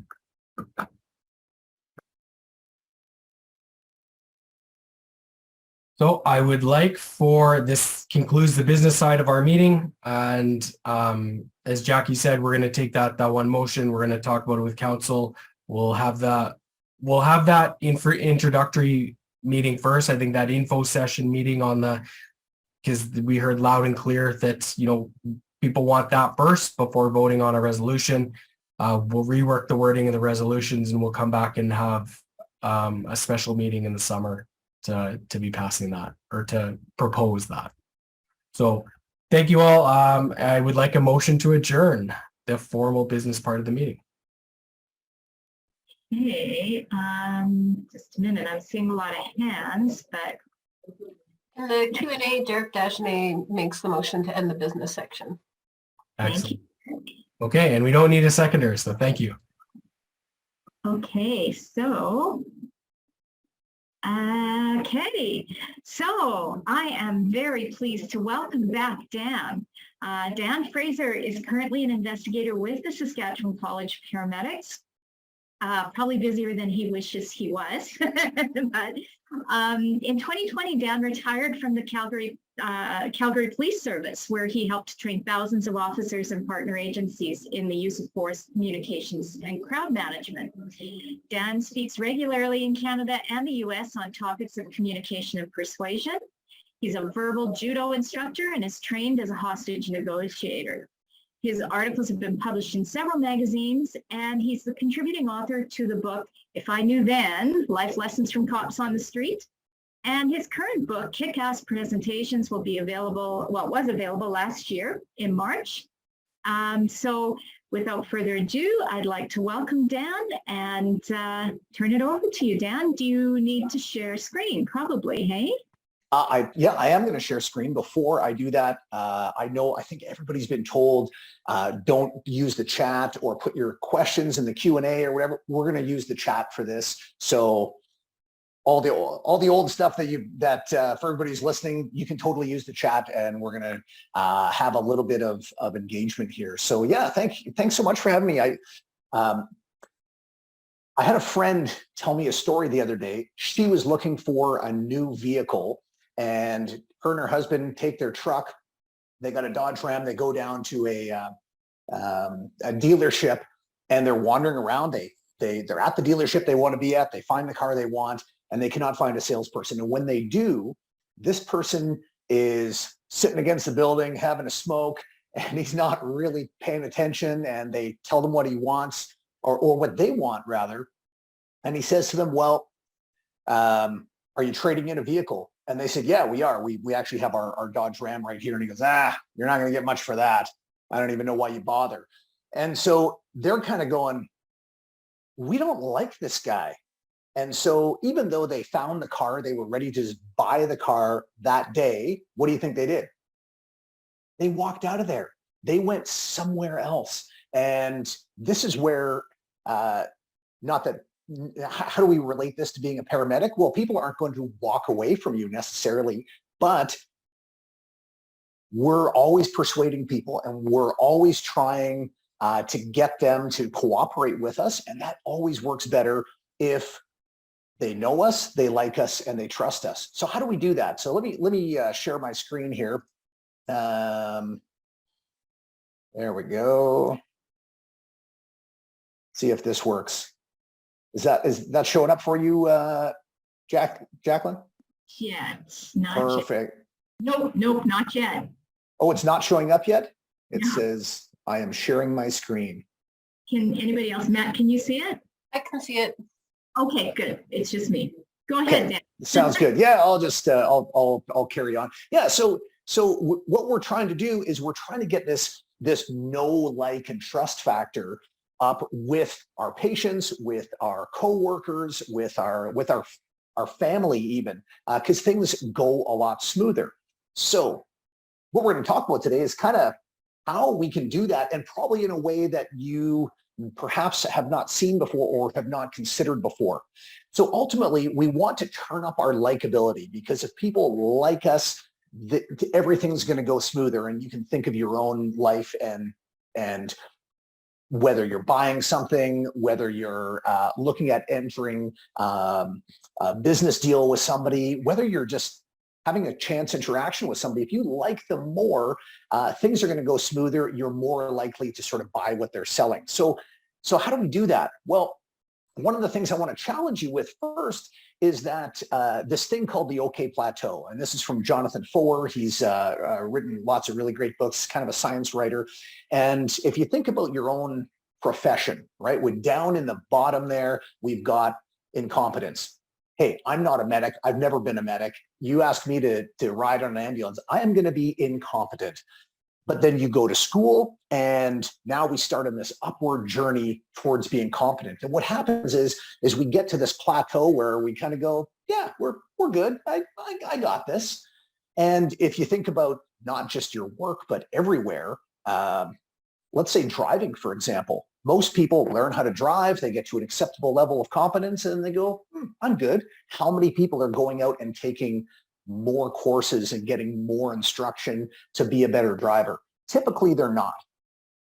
But if we want to continue to learn and head towards mastery, we need to continue to challenge what we're doing and get ourselves into a place that's maybe a little bit uncomfortable and try some new things.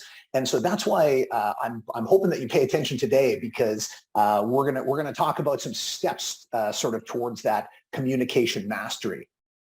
So one of the things we need to know about communication is that like likes like. What the heck does that mean? We're very tribal people. We're a very tribal species. We like people who are like us. So if you think about, you go to a barbecue this summer and you find out that, oh, there's actually, there's a couple people here and they're both medics from another part of the province. What are the odds that you're going to circle around and start talking to them during this? Probably very good. You'll probably end up talking to them for a long time because you've got immediately something in common. And so we're always looking to find what we have in common with people. And we want to do that very consciously at work. Let me check the chat here. All right.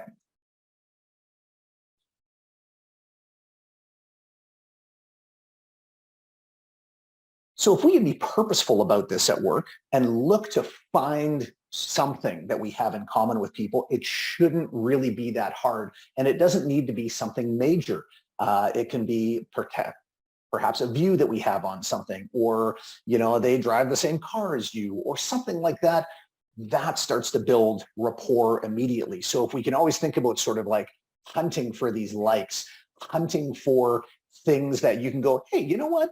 Me too.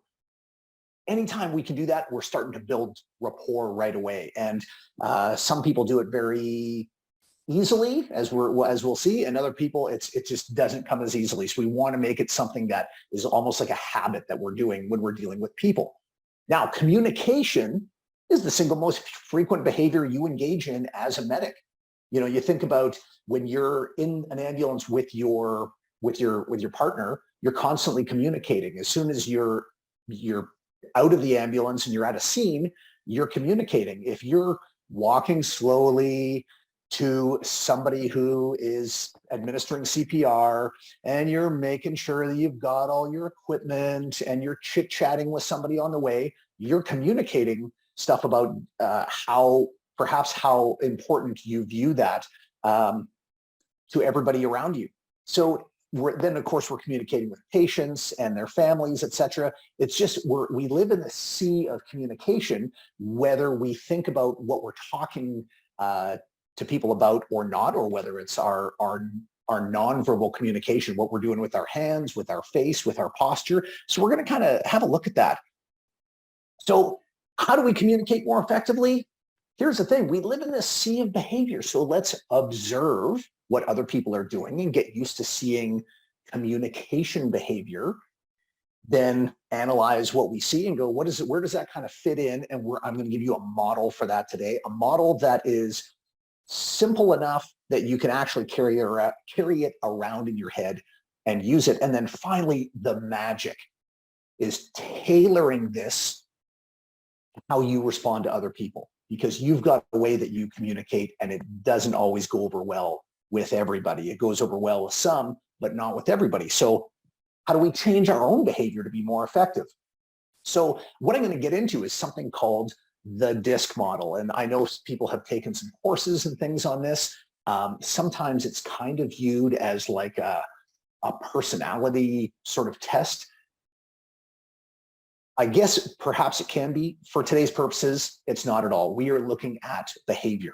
So if any of you have taken a test like DISC or like Myers-Briggs, for example, what do we typically do? We fill out a bubble sheet or we click on a bunch of boxes online, and then it spits out this paper. And we look at this paper and we go, huh, yep, they nailed me. They got me. This is exactly what I'm like. And then what do? We take that piece of paper and it goes into a file or it goes into the recycling, and we go on and live our lives and nothing really changes. So what I want to show you is how we can not only identify what we're doing, how we behave, but more importantly, how do other people behave? And then we can start to tailor things. So I want you to think about this in the context of your own life. So here's this circle. Let's imagine every person in the world is on this circle somewhere. Well, about half the people are going to tend to be outspoken and fast-paced. And the other half are going to tend to be more cautious and reflective. And this is when they're not thinking about how they're behaving. This is just how they tend to react. So I want you, for now, to think about what hemisphere you're in. Do you tend to be more outspoken and fast-paced, or more cautious and reflective? And I know what you're going to say. Well, Dan, it depends on the situation that I'm in. No. Just choose one for now. If you're not sure, ask your spouse, ask a coworker, and they will likely tell you. So we're just doing some rough calculations, right? So you know what hemisphere you're in. Now, on the other sort of axis, we have people who tend to be questioning and skeptical. And it's about half the people out there. And what would be the opposite of that would be to just be naturally warm and accepting. And I want you to think about which side you're in. You tend to be more of a people person. You tend to be more task-oriented. And now I want you to think about, with those two that you've chosen, and I'm just going to make you choose. You may change later, but I want you to choose which quadrant you are in. Do you tend to be more cautious and reflective and also warm and accepting? And if you've found where you are, put that in the chat. Just throw it in there and go, you know what? And it is going to correspond. I've got the little map up there of D, I, S, and C. If you're in that one of those quadrants, just let me know. And we've got some I's and some S's, C's, a lot of S's. Oh, finally a D. Okay, nice. So we've got people who are identifying with all kinds of with all the different quadrants. So that's awesome. And I know some of you are going to go in the mornings on the D, or I in the mornings, D in the evenings. Again, not everybody's going to fit perfectly into one quadrant. You might be riding the line a little bit, and people are going to say, well, I've got a little bit of everything in me. That's true.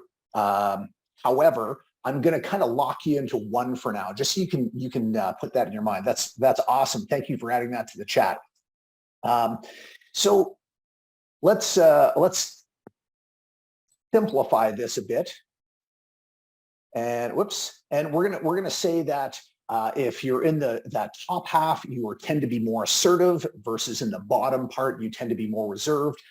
On the right, you're more people focused, and on the left, more task focused. And each of these quadrants has different properties, sort of thing. So we're gonna look at these individually, and I'm gonna give you some characters or caricatures rather, that are perhaps a little confronting. But just think about how you fit in as we go throughout this. So let's talk about D's, and the D's, that stands for dominant, right? And their whole thing is to overcome opposition to achieve results, right? They want to get things done. So as you see there, they tend to be more results oriented and strong-willed, and people would describe them as direct and more forceful and more firm. They're not necessarily bossy, but sometimes they will end up in leadership type positions. So if you think about this little saying of ready, aim, fire, the D's are just going to be fire. Okay, we need to get this done. It might not be perfect, but we're going to get some results. We need to make an omelet. We're going to break a few eggs. And one of the things that a D might say is, I don't mind because you don't matter. And it's not that they don't care about people, but what they're going to do is they're going to prioritize the task getting done, right? We look at that in terms of a boss, and they would say, well, you know what, so long as the job's getting done, the people will look after themselves. So they want to get things done. And if you're going to hire an assassin, this is who you want. You want a D who's going to be in there getting stuff done. And of course, as we're going to see, that's going to be a rub with the people who are directly across from them in this model. So how might other people see them? Well, the S's might look at them and go, they're a bit intimidating. I kind of find them like unapproachable. They're a little standoffish. They may come across as insensitive or forceful or impatient, because their mantra is get stuff done. So they may be seen as a bit of a bulldozer, right? We're going to get stuff done. And now the S's are going, oh, yeah, but I've got questions. And no, listen, we're going to make things happen here. So they get seen as like a bit of like a bulldozer, or they're going to clear obstacles out of their way to get the job done. So here's some caricatures. Here's some people that'll be off the charts. And I know people are going, I'm not like Donald Trump. That's okay. But I want you to have a look at the people here, like Don Cherry and Kevin O'Leary and Simon Cowell. You know, if somebody is going to try out for America's Got Talent or one of those kind of things, does Simon beat around the bush and kind of couch their emotions? No, he tells them, you're not a good singer. This is not for you. Next. And it makes for great television, right? Which is why Donald Trump made for great television, because he just kind of, he doesn't sugarcoat anything he says. You know, and his TV show was, you're fired. That's it. You know, we got Judge Judy there. You can see all the hand movements, right? She's going, you know, don't piss on my leg and tell me it's raining. She does not put up with BS. And that's, if we think of D's like off the chart, high D, that's who we can think of. So what are we going to hear from them when we're looking at behavior, not just motivation and personality? How can we tell? Well, they're going to tell versus ask. They're going to tend to say, hand me that pen, versus, hey, would you mind passing me that pen? They're not being rude about it, but they are just going to tend to tell people. They're going to ask what questions. They're going to say I and you, not necessarily we. There's going to be a little bit more, I have an issue here and you are the problem. They're going to tend to say that they think, not that I feel this way, because it's not about the feelings, it's more about facts. So they're going to talk about deadlines, they're going to use acronyms, and if they're using an acronym and you don't understand, well, that's on you. They are just being efficient. And of course, data and facts, because they're on the task side of things. They tend to speak a little bit faster, a little bit louder. They'll speak in shorter little chunks, and they interrupt people, and they're fine with being interrupted. If you have two Ds talking back and forth, for somebody who is not like that, it can be very abrupt and very blunt. You know, two Ds figuring out where to go to lunch. It's just lunch. Yep, 12 o'clock. And the name of the restaurant. Good, that's done. There's no hi, how are you? How's your day been? And they don't want or need that. They tend to make demands. There may not be a preamble in that.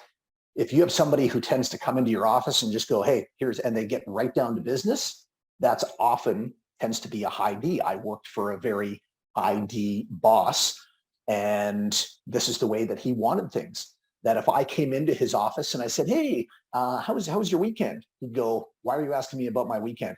What's happening with this project you're working on? And I would go, oh, okay. So I learned to adapt my behavior towards him, where when I come into his office, I'm not going to have an initial chit chat about his family or whatever. I'm going to get straight down to business. He loved it, and it worked really well. What are you going to see from them? You're going to tend to see bigger gestures.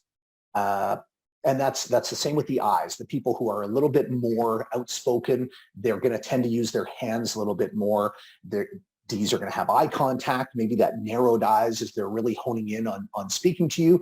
You'll see less smiling. It's not that they're not happy. They just tend to smile less. And one of the giveaways you may see is status, right?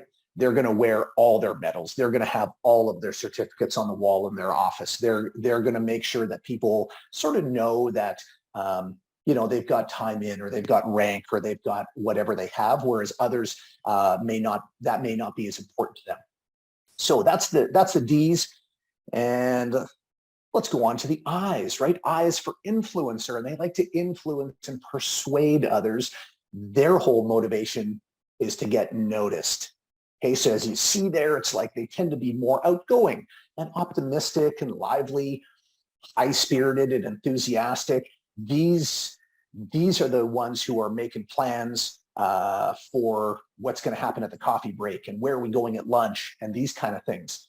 You remember ready, aim, fire, and how the D's were just fire? The I's would be ready, aim. Hey, you guys want to ride bikes? Right? It's like squirrel. They're a little bit distracted sometimes. And so the C's, who are very conscientious, are going, oh my gosh, if you would just focus for a little bit. Again, this is a little bit of a caricature, but the I's might say something like, well, enough about me. What do you think about me?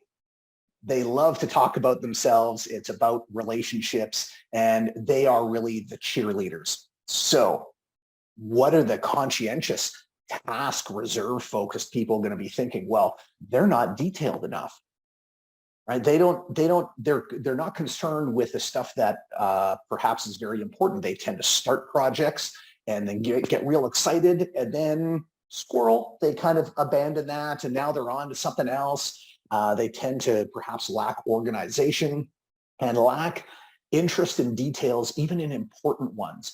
And it's not that the I's don't necessarily know the details, but they may not know it themselves, but it's okay because they know a guy who knows a guy, and they have a vast network of friends and acquaintances that they can leverage in order to get what they need. So here's some kind of caricature examples, right? These are all people who you notice lots of smiling. They seem like really kind of fun and outgoing. And this is one of the things, like I thought about, do I take Will Smith out of there after the whole Chris Rock slapping incident?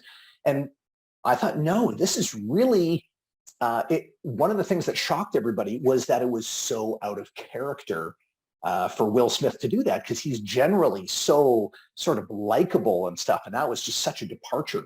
But you see, everybody here's going to be somebody who's going to be somebody you want to go for a beer with, and they're going to be a little bit of the life of the party. So how are you going to identify those people? Well, like the D's, they're going to tend to tell people versus ask. So again, it's not being rude, but it's hey, hand me that thing, as opposed to would you hand me that thing? We're going to talk about who, because they're into people. They're not really into all that much data. So with any of these, we can have something or a couple of things that are really outliers for people, that somebody might be a very high eye, but you know what? They also are very into data sometimes. But overall, when we look at their communication behavior, they're an I. So they're going to talk about their feelings and be chatty, and they're interested in gaining and maintaining relationships with people and building out that big network. And tangents, right? Oh my God, you guys are not going to believe what happened today. And they're off on this story. And they're often good storytellers. They're going to be faster when they speak, their rate of speech.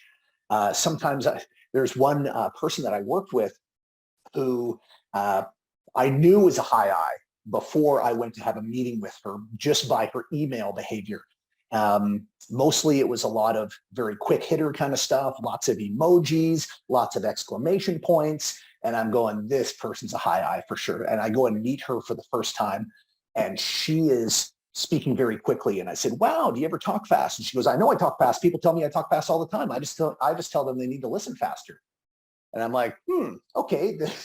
Yeah, you're totally perpetuating the stereotype here. So they're going to talk a lot. They're okay with interrupting and being interrupted, and fine with totally exaggerating. You guys are not going to believe what happened this weekend, and they're going to maybe embellish a bit because it's fun, right? And they would maybe wear this shirt, which if you're watching on your phone or something that says, I don't mean to interrupt, I just randomly remember things and get really excited. And every time I show this shirt, there's always somebody who goes, oh my gosh, I need that shirt so much. So what are we going to see from them? They're going to tend to have larger gestures, right? The grander sort of hands that especially come out, if you think about the box of the torso, right? Shoulders to waist and maybe about a foot out, they're going to tend to have their hands outside of that box. They're going to have lots of eye contact. They smile. They have the animated face. They're totally okay with touching. They're the ones who put their hand on your shoulder and give you the bro hug, and they need to hug every time or shake hands. No problem at all. So now let's move into the bottom half of this model here, where these people are more reserved. So with the S, it's reserved, but they're still on the people side. So S is for steadiness, and they like to cooperate with others to make sure we get things done, and they will get along with everybody. They tend to be a little bit more even-tempered, very accommodating and tactful and patient and humble. They are the opposite of the D. So remember, with D was ready, aim, fire. They were fire, like let's just go. The S is the opposite of that. It's okay, everybody. We're getting ready to fire here. Jackie, how you doing? Like, are you good? Are you getting ready to fire? And then they move on. Okay, Matt, listen, we're getting ready to fire here, buddy. So if you want to just prepare yourself. And the D's are going, are you joking? Like, no, they need to be ready to go. So they are going to come across sometimes as kind of like the golden retriever. They're a happy team member, but the D's are going to look at them and go, listen, they can't make a decision, right? They're being really indirect. This person needs some direct feedback, and they are kind of couching it and skirting the issue. Like all of the reserved people, resistant to change. They just don't love change. So they're going to be a little bit slower to change, or they want to be warned ahead of time that, hey, there's a big change coming. And they can just be generally sort of lacking assertiveness, right? With the D, it was, I don't mind because you don't matter. With the S, it's, I hope you don't mind because I don't matter. So if you think about one person from each of these quadrants. You're going out to a movie. The I is going to organize it. Hey, you guys, let's go on Friday night. And the D is going to go, okay, 7 o'clock, we're going to see the new Avatar movie. Well, the S might be thinking, ugh, I've actually already seen that movie. It was good. But I'm not going to say anything because if everybody else hasn't seen it, if they're having a good time, I'm having a good time. So I'll just kind of go along with what's happening.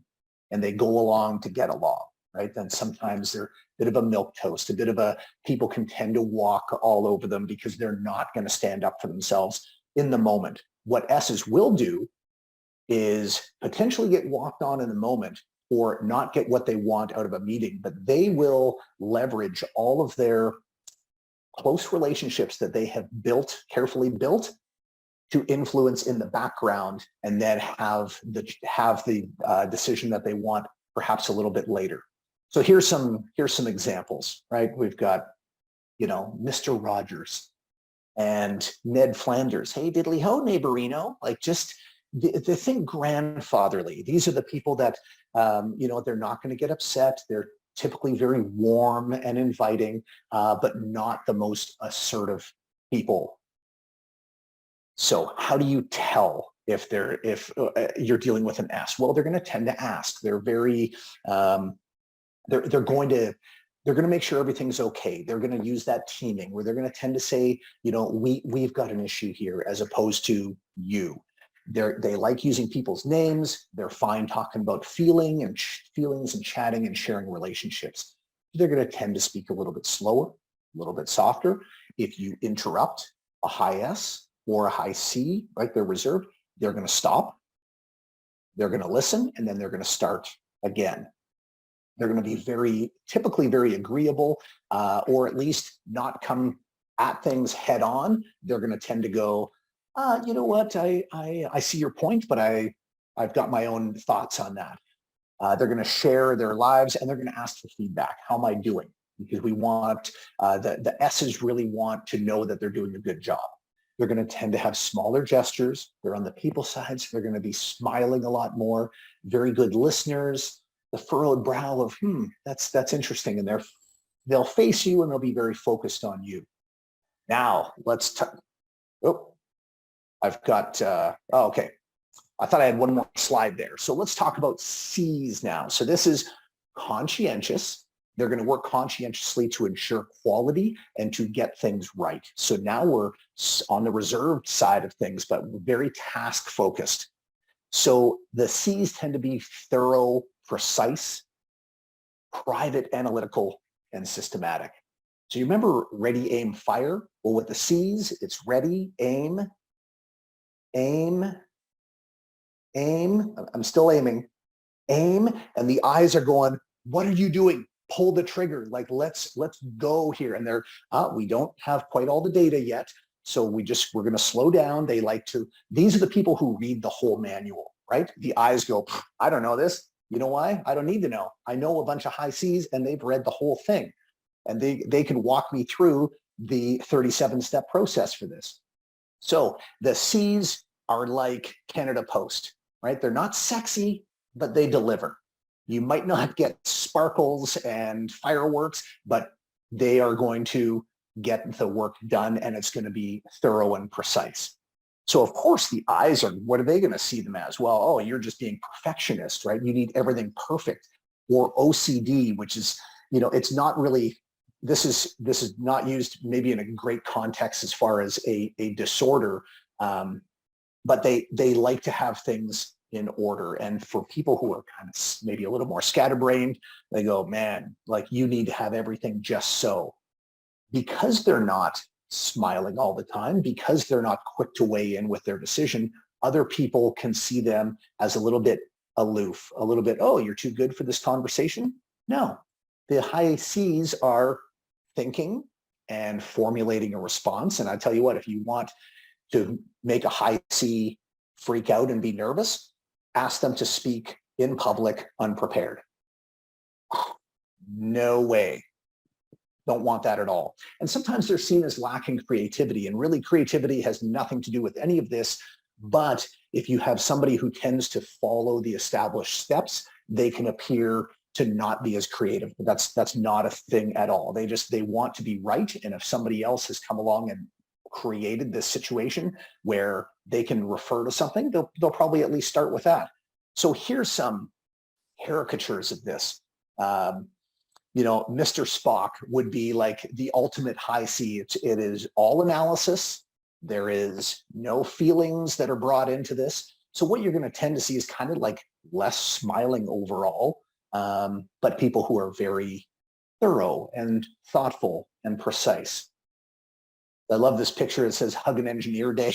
You know, they're not going to like it, but do it anyway, right? They do not like to be touched or have people in their space, right? I love this picture too. Here's the high C party. We're all going to come. We're going to have, yeah, Jack's like, yes, please leave by 9, right? I have my other list of things to do today. So they're going to share some of the reserved parts of the high S and also some of the task parts of the high D. So they're going to tend to ask versus tell. They're going to tend to ask how questions and say think and be cerebral. They tend to listen versus talk, and they tend to write versus speaking. They often prefer writing. My wife, who is right on the line of high D and I, worked for a very high C boss who would send her an email. His desk was 20 feet away, and she would get it, and there would be a scroll bar, and she would go, okay, and she wouldn't even read it. She would just walk over to his desk and go, hey, what's that email about? And he would go, well, if you read the email, there's a couple of attachments in there, and she's like, just tell me what it is. I don't have time for this. And he preferred to write. So they tend to speak a little bit slower, a little bit quieter. They're going to be very prepared. They're fine with pausing. They're going to speak longer, especially if they know a lot about things. And they are proving their point as they go. And you're going to see some smaller gestures and less smiling, a little less eye contact. They're not great with the physical touch thing, especially people that they don't know. So they're going to maybe keep their distance and maybe keep their hands a little bit more to themselves, and they're going to be focused on what is happening. So when we're looking at somebody else and we want to quickly diagnose, and I've been doing this for well over a decade, and I love this sort of technique to what are some data points that we want for when we're looking at people and going, where do their tendencies lie? One of them is smiling. There's people who are smiling all the time, and there's other people who are not. Everybody smiles, but unless you're telling jokes or something, the D's and C's aren't going to tend to be smiley people. So we can already go, okay, are they on the people side or are they on the task side of things? What about their hand gestures? What are they doing with their hands, right? We've got the eyes who've got jazz hands all the time, and they've got these big gestures. And look, everybody gestures. Even people who are blind from birth will gesture with their hands.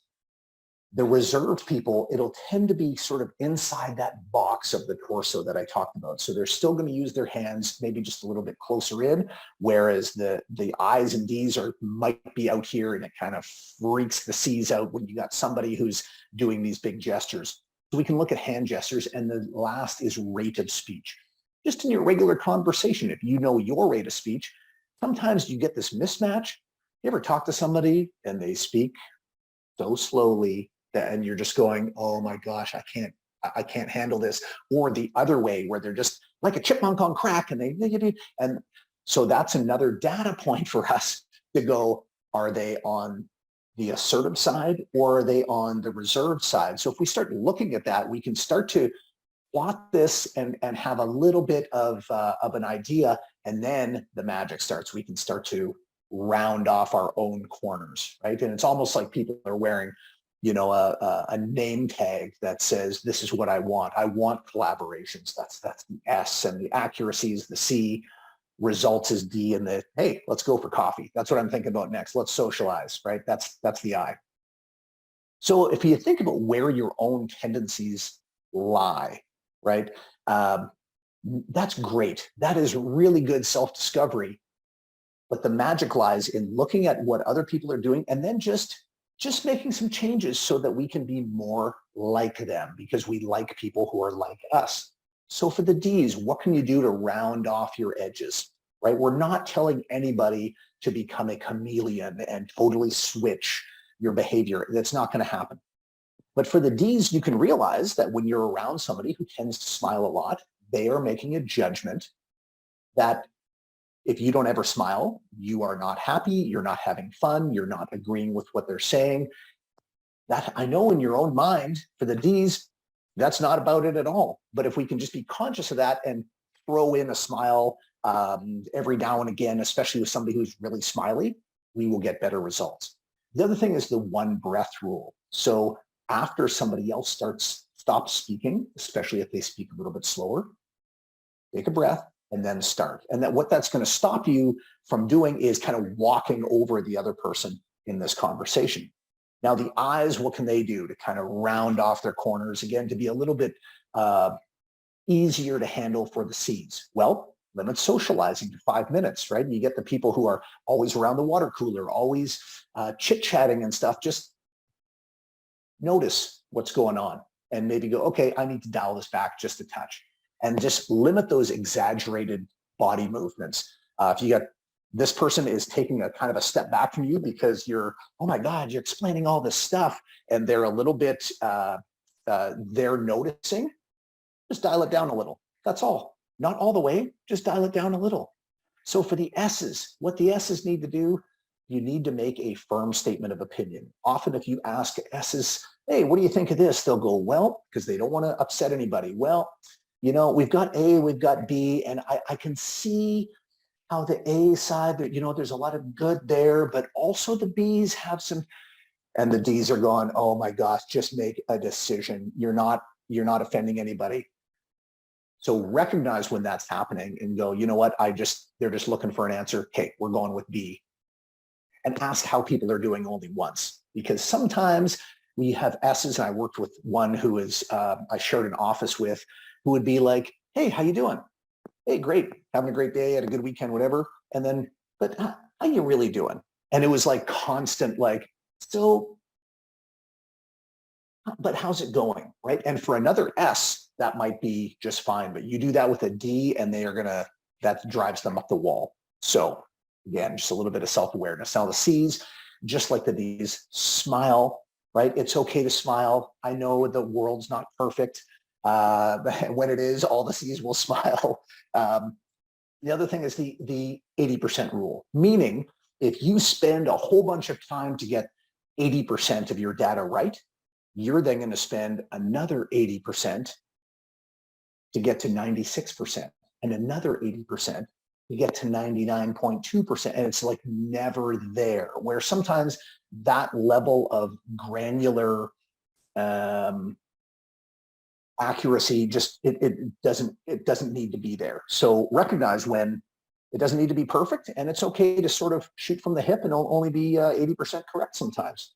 And the magic comes from the fact that you can decide how to behave. So if we start looking at people in terms of this sea of behavior and go, this is how they behave, maybe it's not my way, but I'm going to move in their direction, that is going to create a ton of likes. They go, wow, this person is a little more like me. We're not having that rub.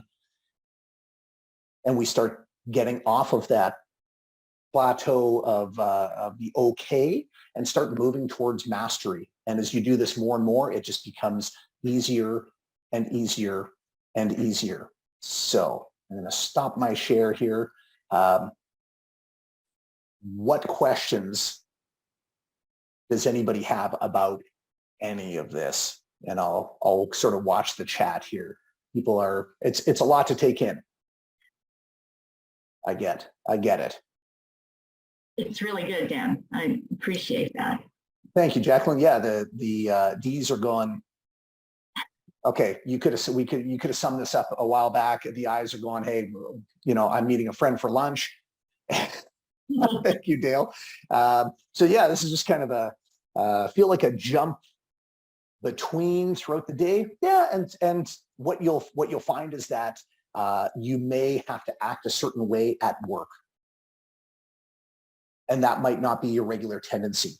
I am a high S.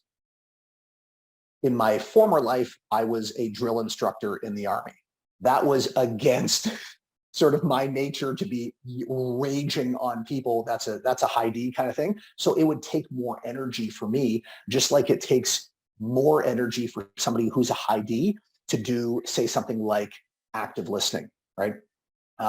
So we tend to gravitate towards the jobs and even the jobs within those jobs that we prefer and that take a little less energy. So certainly if you've got questions about this, I'm just skimming the wave tops here with this. But I really encourage you to have a look at your own behavior, have a look at your family's behavior and go, oh, you know what? No wonder there's a bit of a rub with my kids or one of my coworkers or that kind of thing, because man, they are just very different in how they communicate. So how can we just change that a little bit and be more successful? And you can do it in these small interactions, even the small ones that you're having with patients and their families, and it works absolutely. So I want to thank you guys for having me here. I thank you for what you do. You've got a incredibly difficult and important job. And I know it seems sometimes like it's thankless and the public hates you or whatever. I can tell you that that is not the case. And you are very, very good and doing fantastic work. So please keep it up. Jacqueline, back over to you. Sure. Thanks very much, Dan. Really appreciate it. I think the comments in the chat speak volumes. You're super knowledgeable and people always appreciate hearing from you. So thank you. Okay, before we turn it over to close the session out, there were some questions left in the Q&A that, if it's okay, I'd like to try and answer at this time, if I'm able to. Jen, I don't know if you're still on. Marie has asked a question specifically about changes to the ability for PCPs to administer medications in the detox center. And I know this has to do with the fact that they weren't authorized by the federal government to administer narcotics. And so it's a bit more complicated in answer. What I'd like to do is suggest that we take the questions we weren't able to answer in the chat. We'll pull them off. We'll create responses for them and send them out to everybody, so you can all get a sense of that we're not trying to dodge the questions. It's just they're getting a bit detailed, and so I'd like to be able to answer them properly. Licensed practitioners in Lloydminster that they're being forced to license with SCoP. That particular piece is a bit complicated, and that's because Lloydminster operates based on a separate piece of legislation. Right now, practitioners are required to be licensed by both the Alberta College and the Saskatchewan College because we only have jurisdiction in our part of the province. So if a practitioner is doing any work on the Lloydminster side, even though they work in Saskatchewan and they're using Alberta protocols, we still need to have them licensed on both sides, because at the end of the day, if something happens on either side, each college needs to have jurisdiction. So that's why they have to be licensed on both sides. I'm oversimplifying it. The Alberta or the Lloydminster situation is unique. There is a memorandum of understanding between Saskatchewan and Alberta in Lloydminster, and so it is a bit more complicated. Feel free to reach out to me directly if you have any questions that I can answer directly. Okay, I think that's it. The only other piece that I will say is that I appreciate the energy behind the conversation on liability insurance. The reason we're pursuing this is really to ensure that your professionalism is complete and managed effectively by ensuring that you're covered in the same way other practitioners would be covered as individual independent practitioners. That said, I would like an opportunity to answer these questions in a more fulsome way. It would be very helpful if before we host the next session on liability insurance that perhaps you send me questions directly so that I can answer them in the meeting, but be prepared for them, because I don't think that I was able to give the kinds of responses that we would want to.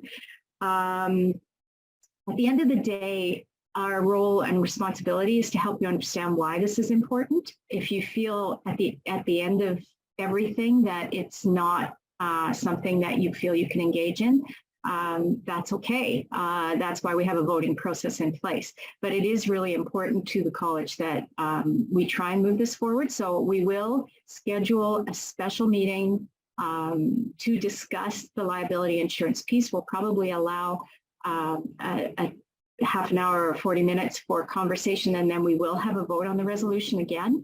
But I encourage you to send me your questions in advance of that meeting so that I can actually respond appropriately. So without further ado, I will, let me see, I will share screen again and toss this back over to Matt to close out the meeting. Matt? Thank you. And I want to thank everyone for coming and devoting, majority of their morning and into their afternoon. Again, it's only with everybody's participation and active involvement with the college can we continue to progress our profession. Any vacancies in any committees we'll be sharing out kind of in June. And again, thank you everyone for those that have expressed interest in the past. So with that, we'll give people 4 minutes back in their day. And yeah, at 12:56, we will adjourn. So thank you, everyone. Hope you enjoyed the presentations. Thanks for coming, everybody. Have a great weekend if this is your weekend.